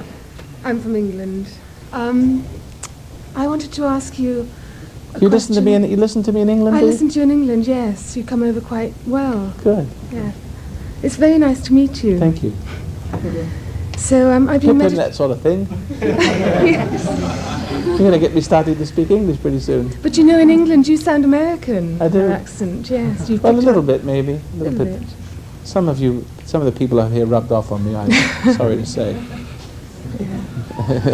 But go ahead. Yes, good. I've been meditating and recently more seriously, but at the same time, in the last few months, I feel I'm in contact with a great fear that I've got that's in my chest and Yes. it comes physical. When do you notice this? Well, when my father died, originally, I felt right here kind of tightening that I didn't notice immediately, but as the months went by. Did you love your father? Did I love him? Yeah. You missed him? Yes, I did, but you know, I keep my emotions quite Suppressed, down, yeah. yes. So at the time I didn't maybe mourn him as I But should. did you have a good relationship with your father? Yes, but again, I don't think we communicated in a very demonstrative way. Being English, there's a kind of reserve, you know. And We are better off that way, you know. stiff upper lip. Yeah. So I'm sorry. Better off than all these wild men over here, you know. Go ahead. Yeah, I'm sorry for that. So I feel there's a lot I held. And somehow with Well, the- you mean, are you saying you withheld love, that you could have said things to him? Yeah, I could have said things. I could have asked for his love. I could have said, you know, I want you to love me more. I want you to show me. Something's things. wrong here. Yeah. I have a feeling that you didn't love your father, that you're telling me that you have to ask your father for love. I mean, my children have to ask me for love. You know what I'm I loving feel? them all the time, I mean. I've got a confusion because when I, I look think at you my have a confusion family- about what love is, Yeah. don't you? Well, when I look at my family, they did the best. I didn't get No doubt beaten. about it. I didn't get hit, and we were given. You weren't beaten up like a lot of families, right? Yeah. And I've got nothing to hook on to, but somewhere I've got confused because I don't feel loved, you know. I You don't feel loved by anyone? Are you married? No, I'm not married. I do feel loved by people. I've got good friends. I'm not married. But you see, perhaps you're looking for the wrong thing. Yeah. Perhaps you shouldn't be looking for love from people. Perhaps you're mistaken about where love is. Does anybody know where love comes from? Within. Does anybody know where love comes from? Where do we find you love? Within. Where does love come from? Does anybody know where love comes from? Do you think human beings originate love? Then if human originate, if this man in the front originates love, then he's God. Now, I tell you what I do for my family. I tell you what I do. Maybe this would help you to settle the matter. We are all misguided, especially, you know, you never had a father that shows you what love was. Fortunately, my kids have a father that teaches them what love is. And I'm teaching them not to seek love from one another. Seeking love from one another has something to do with pride. Because it's only the selfish person who is egotistical that needs support. A part of him reassured from the outside world because he doesn't have it. He's not complete within himself. And of course, the more love you get, the more you seek this love and respectfulness and acclaim and glory and warmth and friendship, it's from support groups and friends, the more the ego will come to depend on it. And then eventually you're going to find yourself a slave for the sake of this love. Do you find yourself a slave for the sake of it? Have you ever? Yeah, I do in certain circumstances. Well, you see that what love is it that makes you a slave for the sake of it? Yeah. See, because if you're an ego, you'll start realizing that you are a slave for it, but that very ego that wants to be served hates to realize it's a slave. But when that moment of realization comes to realize you're a slave for the sake of love, you find yourself in a very inferior position, in a less position rather than in a more position as a result of loving and being loved. Do you follow that? Yeah. Okay, so now, if you have followed the course of seeking love and have found it, you're in trouble. But what if you have been seeking love and you haven't found it? Then you're in trouble again because you resent not having it, because you feel like it is your due, and that people should accord you that. See, this ego feels like a prince, and that we've come into this world and people should recognize us. I remember 7 years old walking down the street one time, and suddenly I was conscious I was alive. You know, you walk around in a dream when you're a kid. Life is a kind of a dream. And then every now and then it's sort of peppered, punctuated by moments of sudden awareness that here I am. I'm in my body. Who knows what I'm talking about? So I'm standing, walking down the street in my body, looking around, and there's this Rolls Royce that comes down around the corner and stops, and these very wealthy people get out. And all of a sudden I see myself saying, here I am, why don't you recognize me? Why don't you discover me? Who knows what I'm talking about? See, we all think we're kings and queens, and here we are, this prince from some heavenly realm, and we must be recognized. Why doesn't people recognize us? This is the silly feeling of recognition. But resentment and hostility enhances the need to be recognized because it makes you guilty. Resentment separates you from the love of God and sets you up for the love of people. Follow? Because when you are tempted to be resentful, the spirit of pride enters, and this is the spirit of pride that stands unholy in the place of the holy, feeling awkward, feeling something missing, but feeling that its divine due is out there somewhere, you see, in its kingdom. So that, in one sense, if you get the love, you become a slave for the sake of it, and your second condition is worse than the first. If you don't get the love, then your second condition is worse than the first, because you'll get upset. You become upset because people don't recognize you. You're trying to make an impression on people, and then people they either reject you because you're clumsy in your efforts to get love, or you do things for love and people take advantage of it, and they don't give you what you're part of the deal. See? And then you start to be resentful, and that resentment sets you up in your guilt to seek more love to assuage that. You find yourself again becoming a slave for the sake of love, but never getting it, and becoming a big ball of resentment inside. Follow? Either way.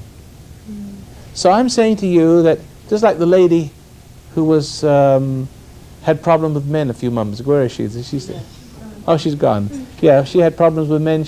As she grew in dignity, she found that she couldn't have that relationship with men anymore, that her dignity forbid her the practice of wenching around and playing the old games.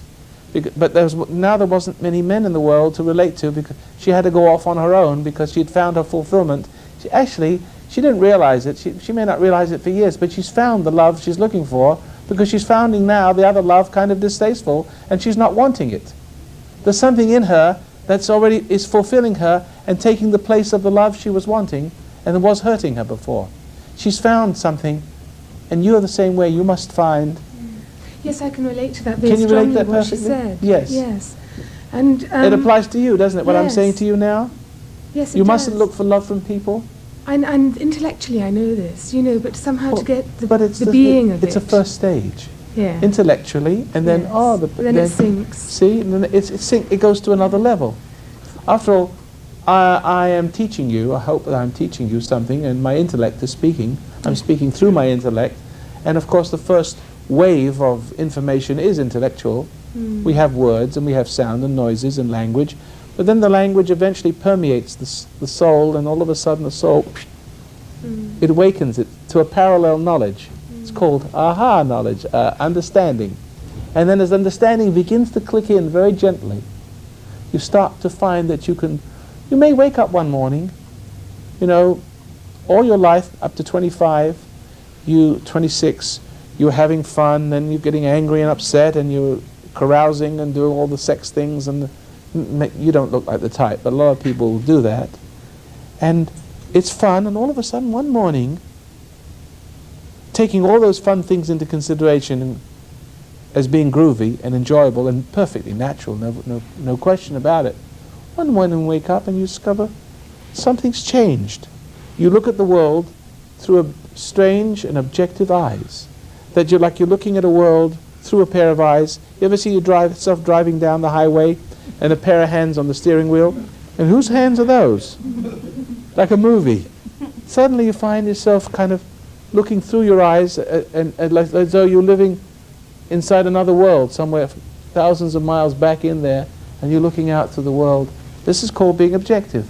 At the same time, a strange thing happens, that the things you thought were fun suddenly cease to become fun. The big yacht that you wanted for ego reasons, whatever it is, and the things you'd like to do, suddenly making a lot of money all of a sudden is not that important to you. Something's happened. Something through your own searching without realizing, some mystical attitude has been answered.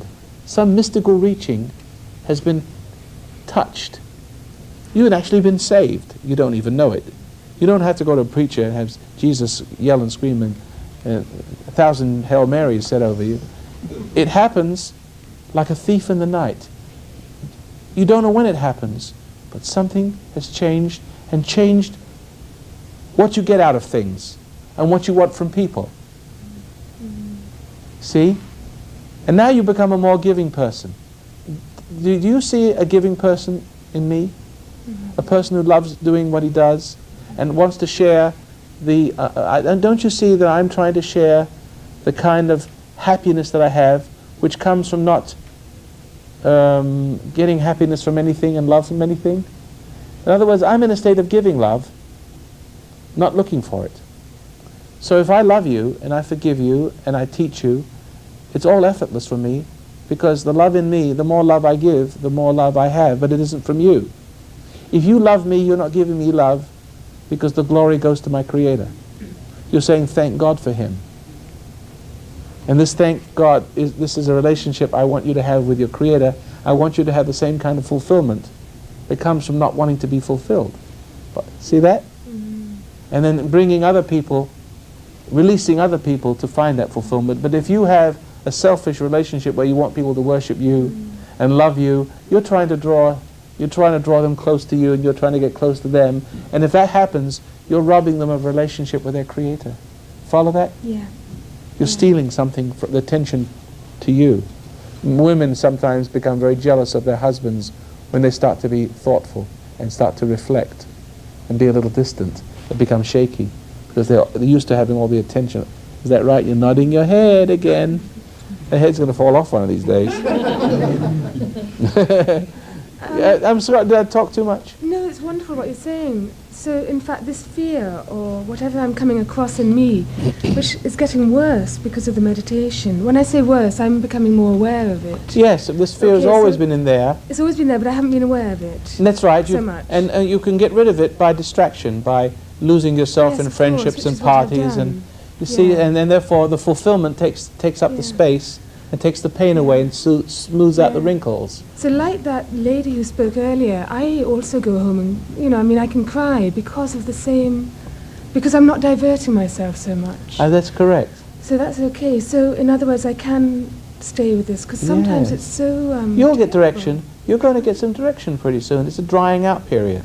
It's the sort of valley of the shadow where you fear no evil, or you do fear. It's a little painful, but when you're crossing from West Germany into East Germany, or East Germany and West Germany, there's a sort of a chasm in the middle somewhere, like the valley of the shadow. There's nothing there that's like a no man's land. And it's like a desert. And somewhere there's an oasis, but there's hope. And some innate knowledge keeps leading you on. You see, you think, well, I'm crazy, I can't see anything. You see? But yet I know to leave this behind. There's only two directions to go. The outer or the inner. And every time you indulge the outer, you're further from the inner and emptier of the inner. And then you fill it with the outer. But every time you move towards the outer as a distraction from the guilt of moving there last time and becoming more empty by fulfilling yourself, because the things you have only make you more empty, they don't fill you. Yeah, that's true. See? Nothing satisfies.